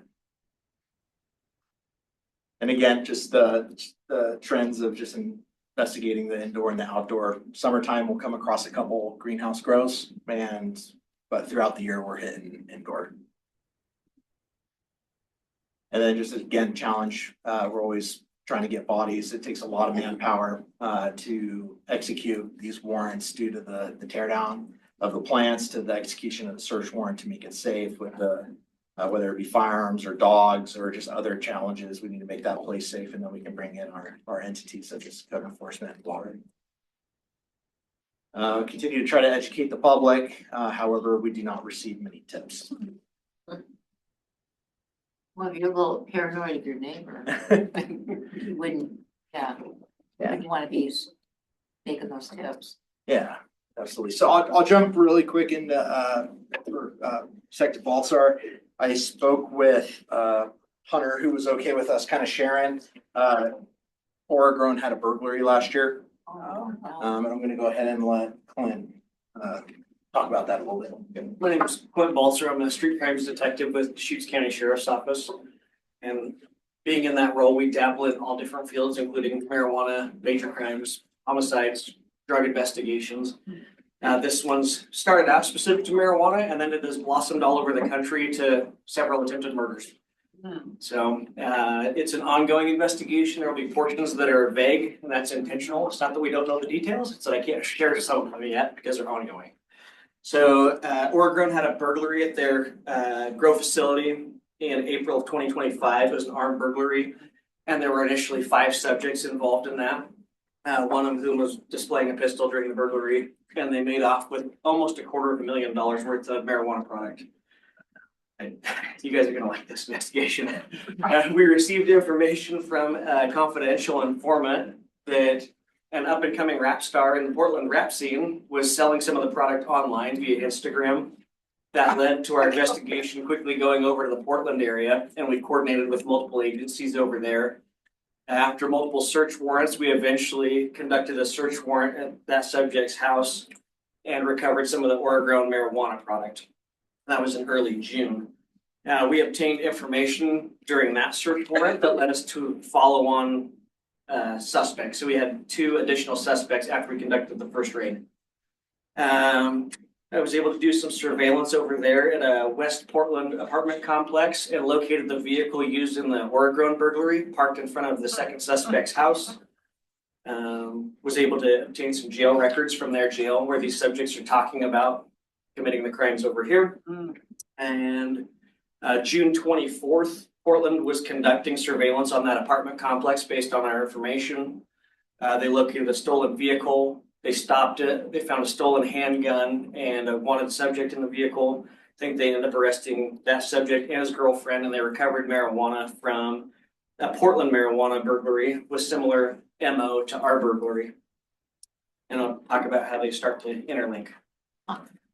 On June 25th, so the next day, Deschutes County Sheriff's Office detectives, Portland Police Bureau detectives, Vancouver task force officers and US Marshals conducted a search warrant at the apartment complex in West Portland.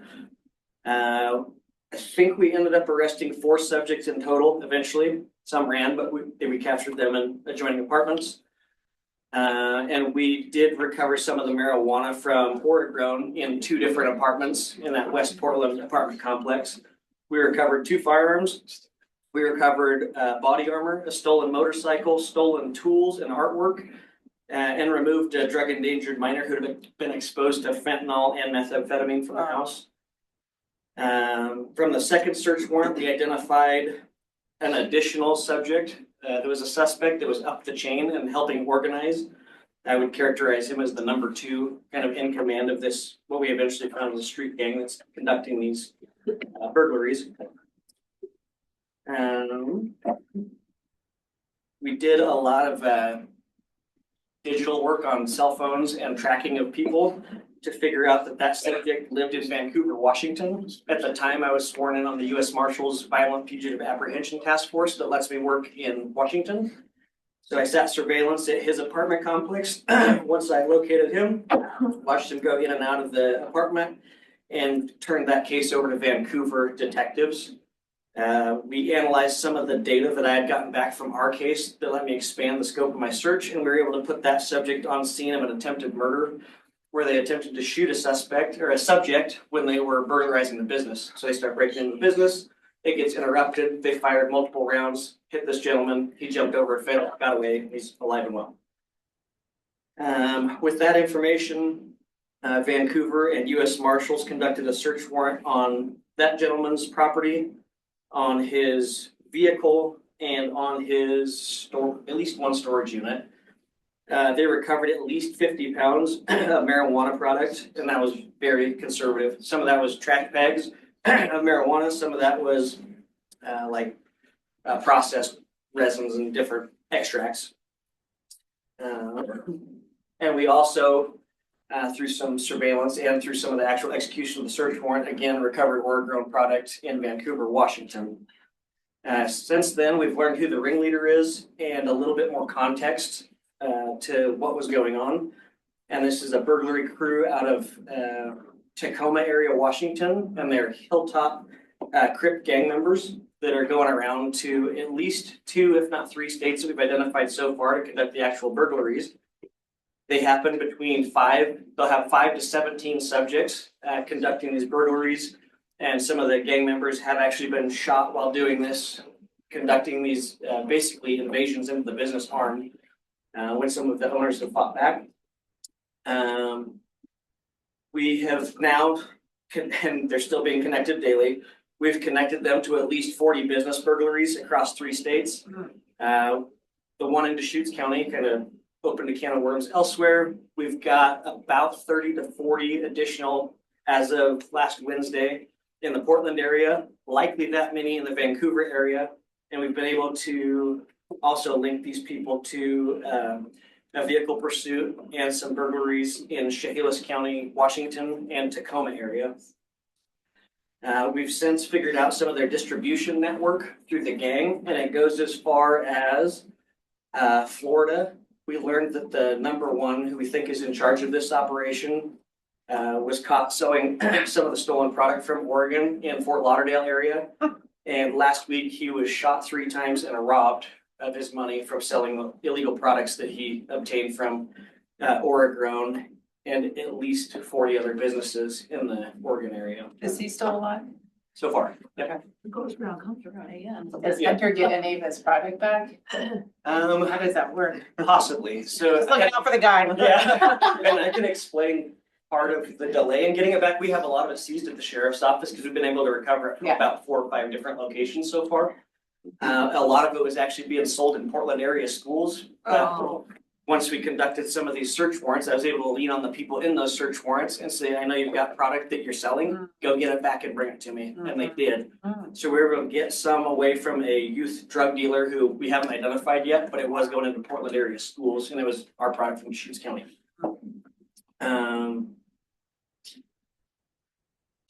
So kind of a wrap up of the investigation. We've been able to link about 22 million in stolen marijuana product to this gang that's out of the Tacoma, Hilltop Creek gang members.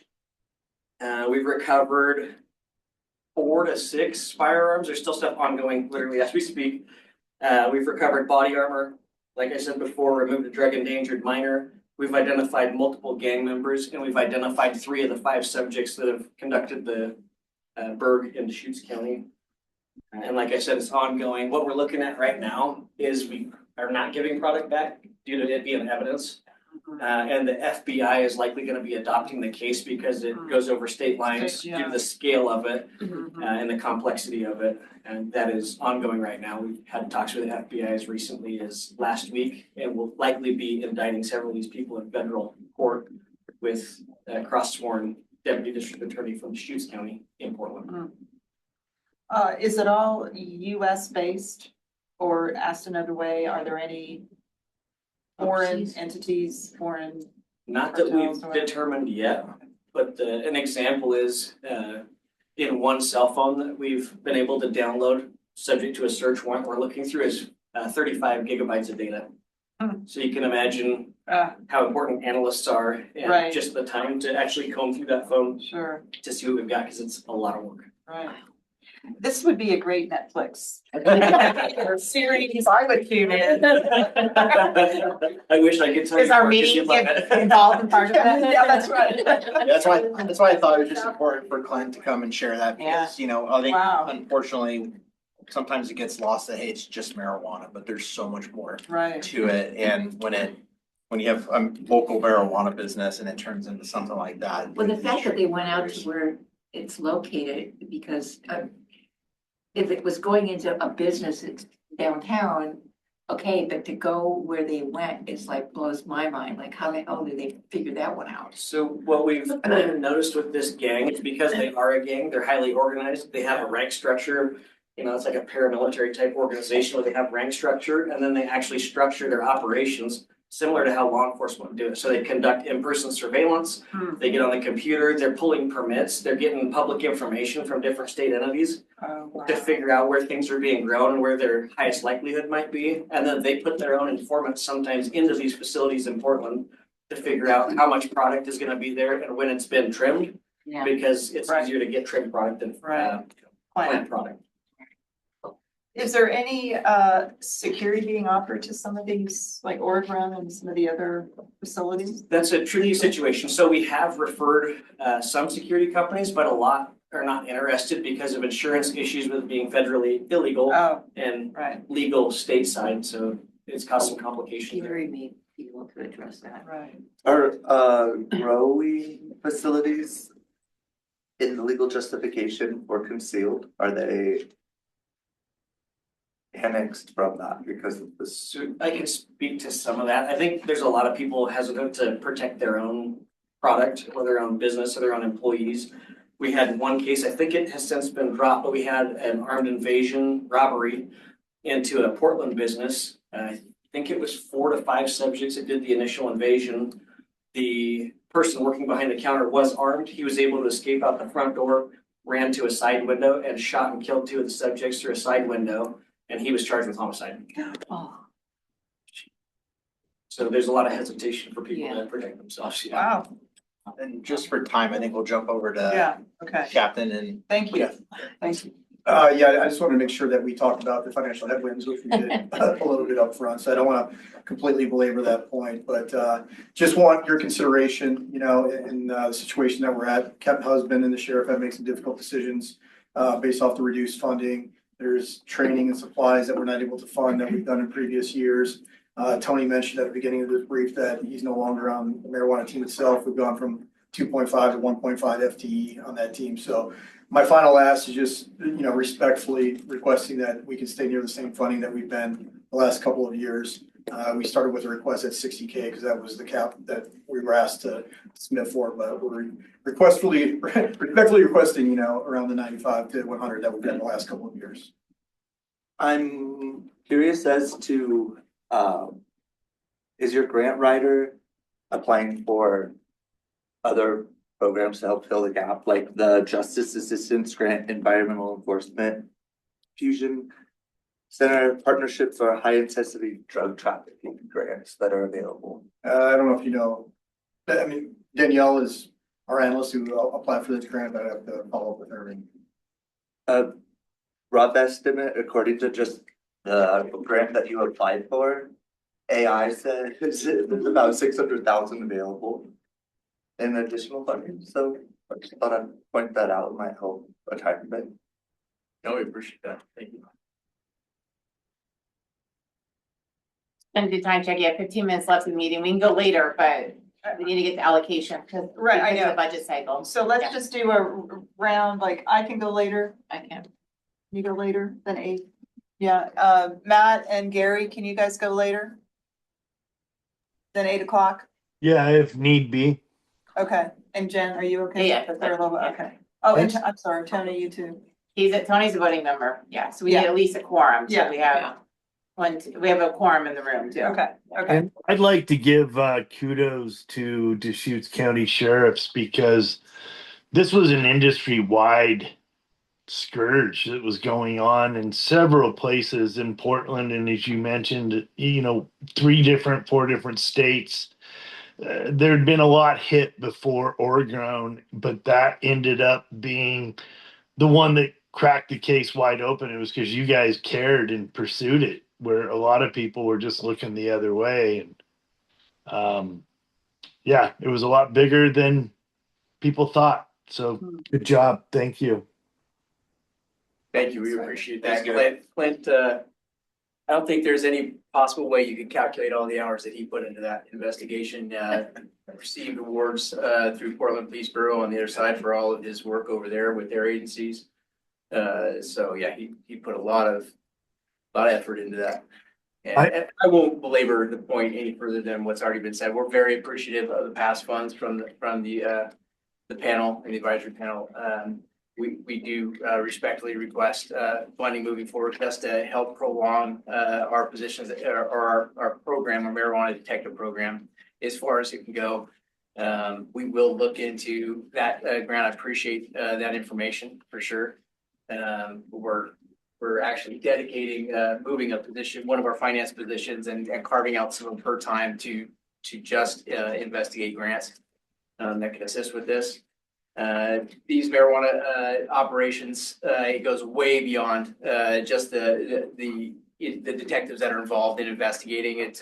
They're obviously putting in a ton of time and effort into the investigation themselves, but when it goes into the processing part, the actual operation part of going and seizing the lab and doing the search warrants and all that stuff, you're talking about many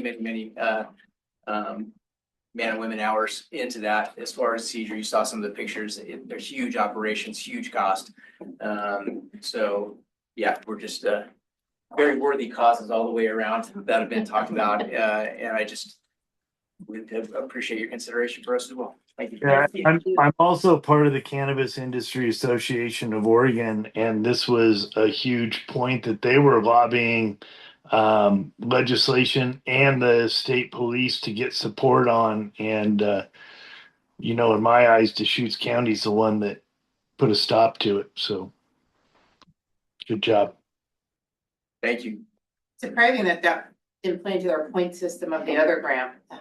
Well, it was The really, impact that you guys had on the whole state and Yeah. multi-states. it was a really 11th hour that I will say in the meeting itself, kind of got hijacked by one or two people on there that really swayed the conversation into moving towards who got the biggest weight of marijuana versus, and we'll never be able to compete with the outdoor grows on the western side of the mountain. Just their grow season, like they've already talked about, is just way more extensive than ours. But as Tony said, they're shipping in the product now for refinement over here into many different ways and as dangerous or more dangerous processes than what takes place over there. Right. Yeah. Okay, any other questions for the sheriff's department? Just one technical one. So because of the makeup of the cap, we do need a representative from the sheriff. I know you took over for Dustin when he got promoted up, but now you're no longer in that role. But does it make sense for you to finish your term, or should we at the next meeting talk about? I think it was a year and then to October. I think it was Yeah. Cause I don't mind, Okay. to fulfill that here. Okay, good. I'll look up real quick. But yeah, I think that was it. I think we just, normally we do 2 years. I think we did 1 year. Trust me, I'm still involved with. Okay, okay, great. No, it makes sense.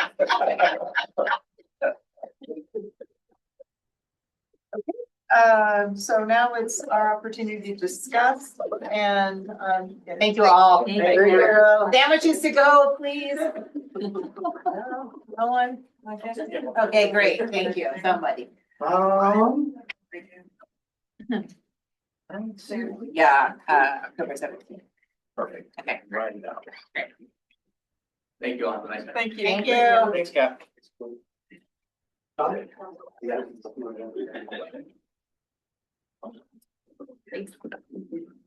looking at 183. Yep.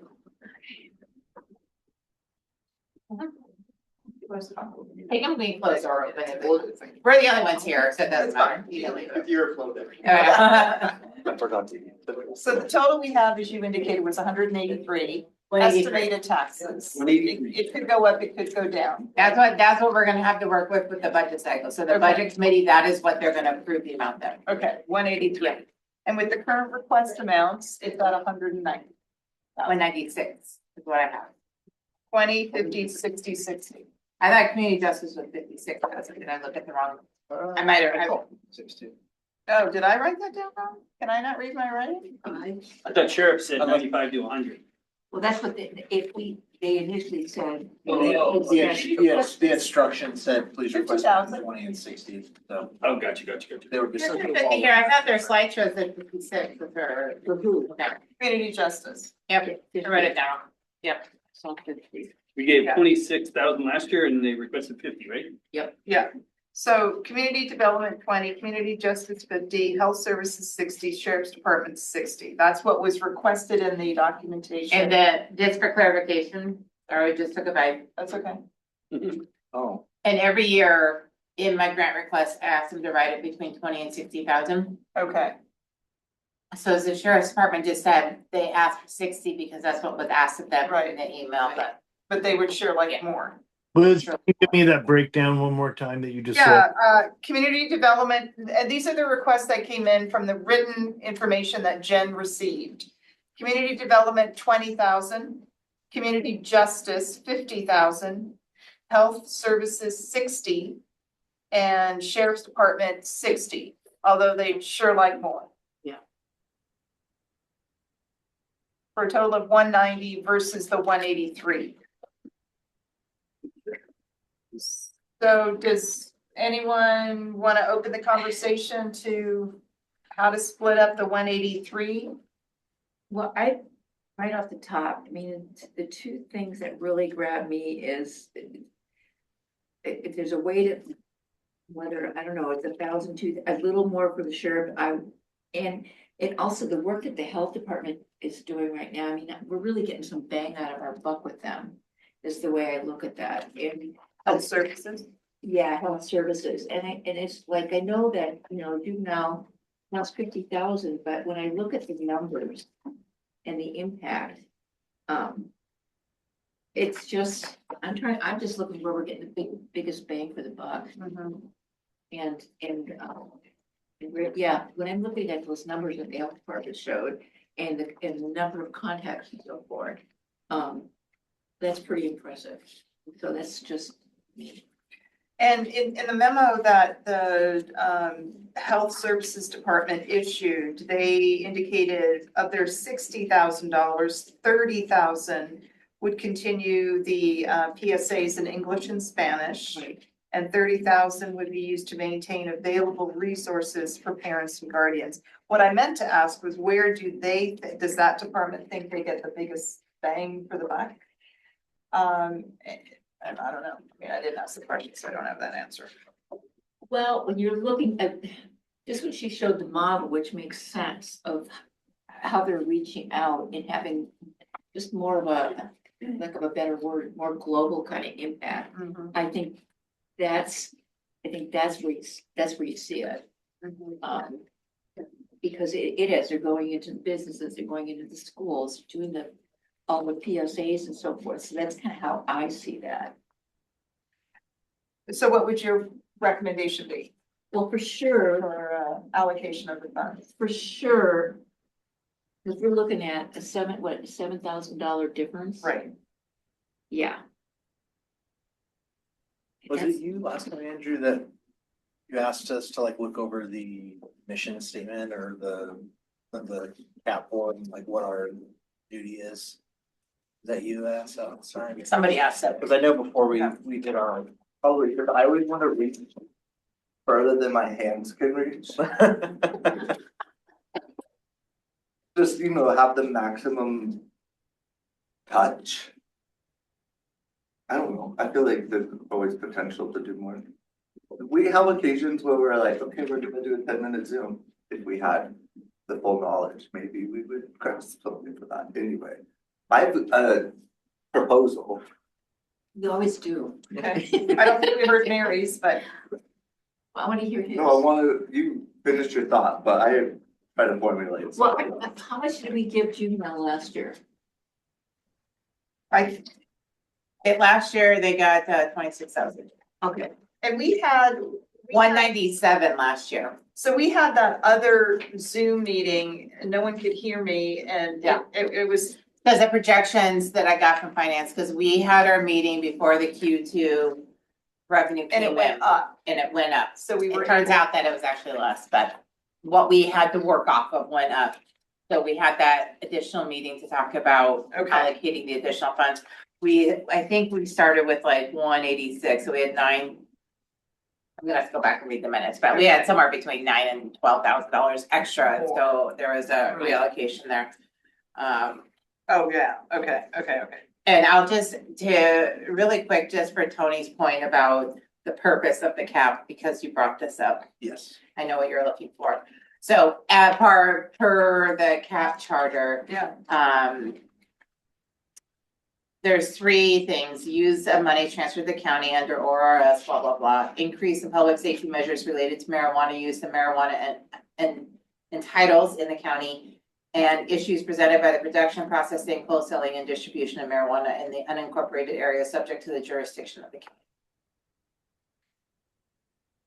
So it's how money is used, increasing public safety, and issues related to cannabis. Yeah, production, processing, wholesaling, and distribution. Right. Okay, In the unincorporated areas of the county. unincorporated, right. So Mary, do you want to offer your proposal? I'm trying to do my numbers. Okay, Andrew? I'd like to say, I think it was Mary who commented, it seems like the health department is really putting that money to use well. And getting probably the biggest bang for the buck out of the different organizations. So I think that should weigh in, but we're only $7,000 off what the ask is and what we have to spend, right? Right. Correct. Okay, so I'm trying to figure out my math here.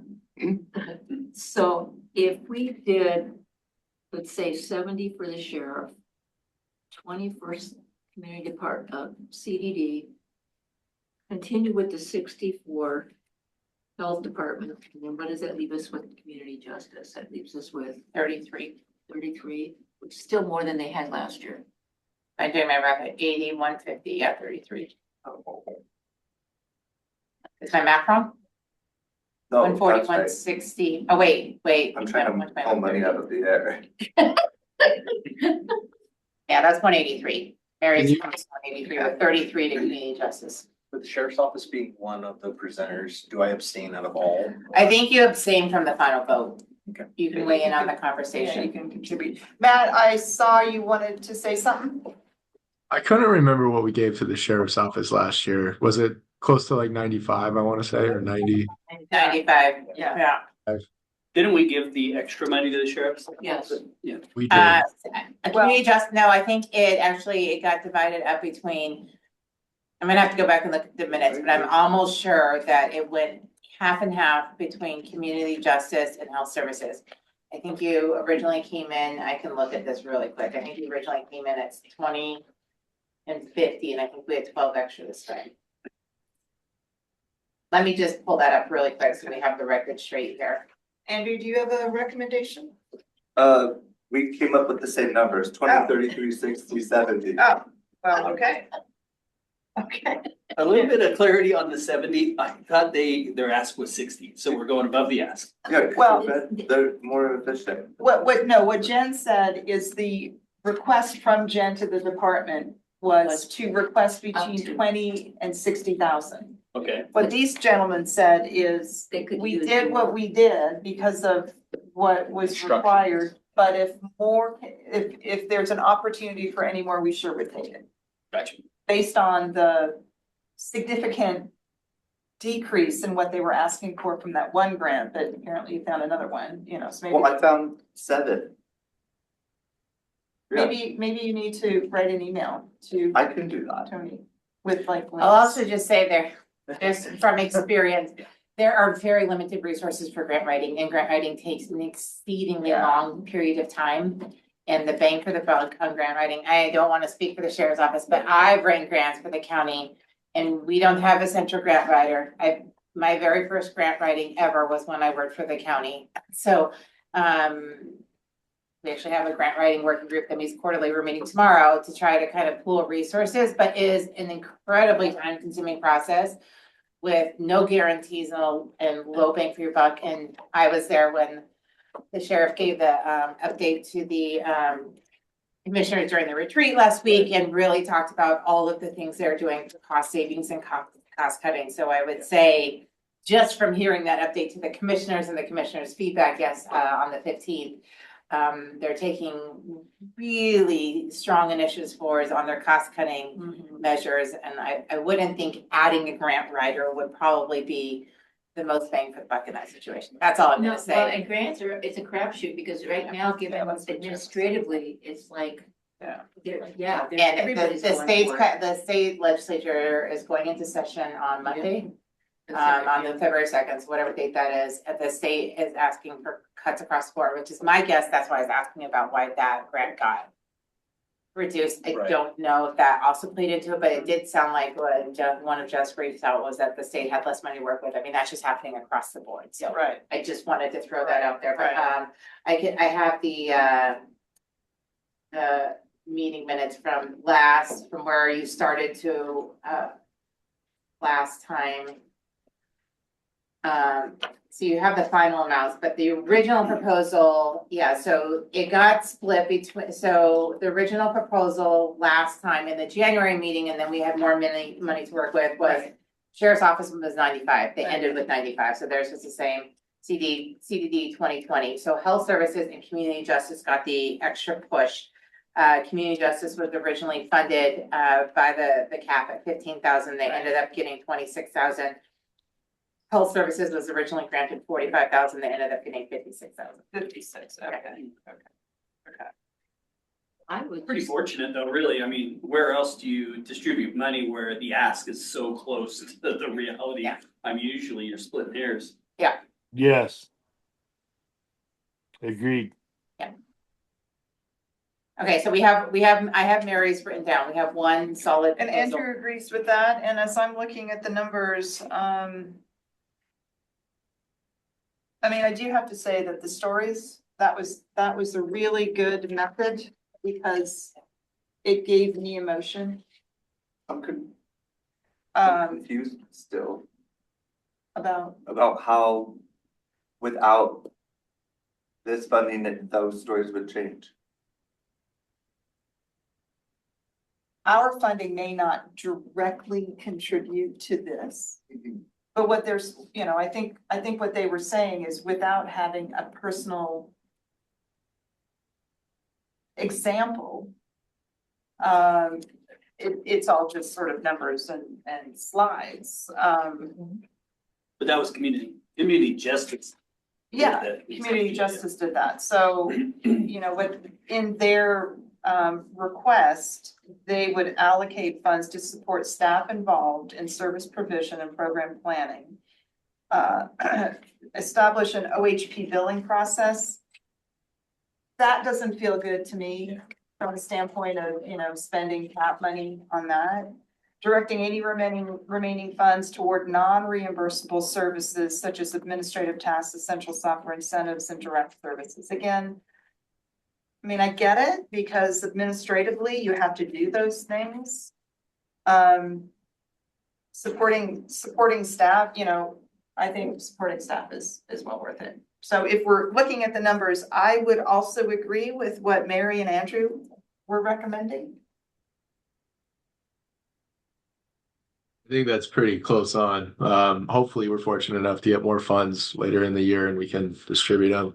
For me, the sheriff's department is the most direct route to achieving the mission of the cap. And not only that, it's eliminating the black market, it's enforcing the laws that are in place. It's helping out our businesses. We play by the rules, so they should too. So that's my number one vote always, is for the sheriff's department, but having a little bit less funds to distribute this year. Yeah, I think Mary and Andrew, you got pretty dang close to what I was thinking. And I would agree with that. I mean, I think, you know, community justice, if anything, has, you know, maybe some of the iffier placeholders for that cash. But I think we're all pretty close in alignment. I could also see taking 10K away from health services and putting that toward the sheriff's department with an ongoing campaign of PSAs. If they're not making them so cheesy, that is an edit. It's not 100% generation of a new spot. And, you know, they already have the Spanish actors or people and Spanish resources. Do we get $10,000 more of effective safety and security in our county by sending that to health services, or could that be better used with the sheriff's department? Would that increase sheriffs to 80, or would you give It would increase it to 80. the justice more? No, 20, 33, 50, 80. I like that. I could see that.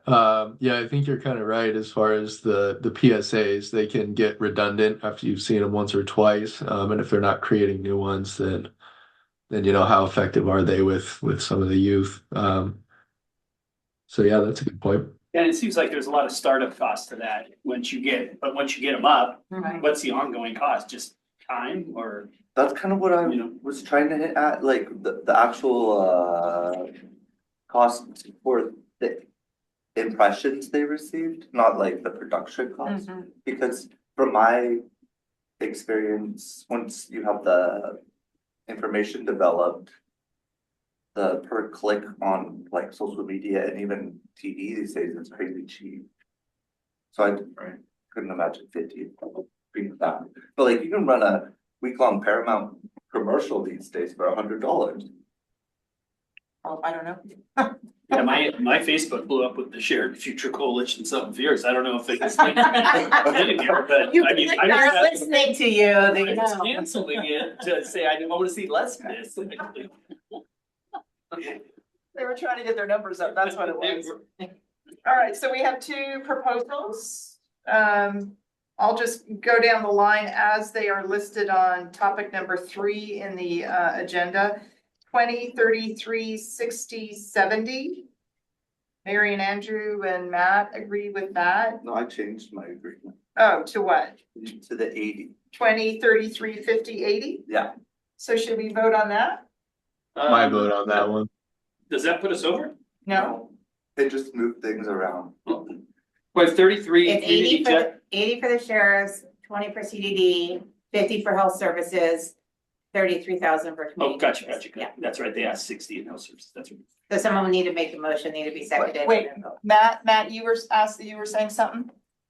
I like the 80,000 for the sheriff department option. Okay, and Gary, do you want to weigh in? I mean, I'm fine with it either way. It's really splitting hairs. I don't think $10,000 really makes an impact for anybody. Sure. Okay, Okay, so let's vote on, or do we make a motion first? Someone makes a motion, someone seconds it, then a vote. Can someone make a motion? I'll for motion 20? to move forward with Liz's proposal of 2033-50-80, Any second? I'll second that. Thank you. broken down by presentation order. All approved? Aye. Aye. Any opposed? Aye. I get, yeah, did Matt, I heard Gary, Matt, Aye. So unanimous aye. unanimous with one abstain. I'm upset. Oh, that's true. If we have additional funding, we're gonna come to that later. We're not, that's not, That's not no, this happening. is, because the way it's going to flush out is this is gonna go before the budget committee before the end of the year, so, if there's extra, like, the same way of where last year we allocated 197 and we ended up having 185 or something, so they're not gonna come back and take those away, but, Right. so, Okay, Can we talk about next? next meeting, We have to do I public think comment. it's hilarious. 420. anyone here for public Oh my comment? God. I think it's hilarious. I'll bring. Oh, I didn't even notice. Everybody bring your- That's how far out of my days I am. I'm just an old lady now. Don't notice people. April 20th, is that what you're saying? Yeah. That's pretty funny. I know, I like that thing. It went over my head when I meant that. And this can be Zoom, right? Oh, okay. So, well, first of all, I was gonna say, I'd like to make a motion to hold the meeting somewhere else then. Oh, like where? Are you inviting us to your facility? Well, we're a licensed facility, so you can't, consume there. But I was gonna make the joke that maybe it'd be a good, to find a place you could consume on 420 for this group. But you know what? I won't even be in the country. I'm gone. So sorry. Do we need quorum? Yes, for next Because time. minutes need to be. Okay, so Gary's out. Minutes, and we have one business next time. Huh? We have one business item next time too. Okay. Oh, yeah. Matt, are you available on 420? I should be, sure. Okay, Andrew, you're good with that? Yeah, I'll zoom in from wherever I am. Okay. It won't be a long meeting. It won't probably be 5 minutes, but like 15 minutes, I'm thinking. Okay. I may be able to zoom in for a few moments, but yeah, I won't be. From out of the country, that's taking a Where little. are you, Gary? Can we ask? I'll be in Costa Rica for 420 this year. I didn't. Very nice. Okay, well, let's I'm- set, get a You guys lot of- wanna do it half an hour early, or do you wanna keep the 6 o'clock? I'll get a lot of grief for not being there. So that's true. 6, 5, You know, 5:36, I'm good moving it forward. 5, sure. 5? Everyone's fine with 5 o'clock for 15 minutes? Yeah. Okay, yeah, just send the invite. I'll still try to call in if I can. that's nice of you. Yeah. No, there's no members of public on the meeting. We're good. No, this just needs official Okay, calling. it is now 8:13 and the meeting has adjourned. Thank you very much, everybody. Jen Thank is you, off. guys. Thank Goodbye. you. Everybody, Thanks for joining us online. Bye, Matt. Bye, Gary. see you guys. Bye. It's staying late. And did we stay even? Thank you for Couple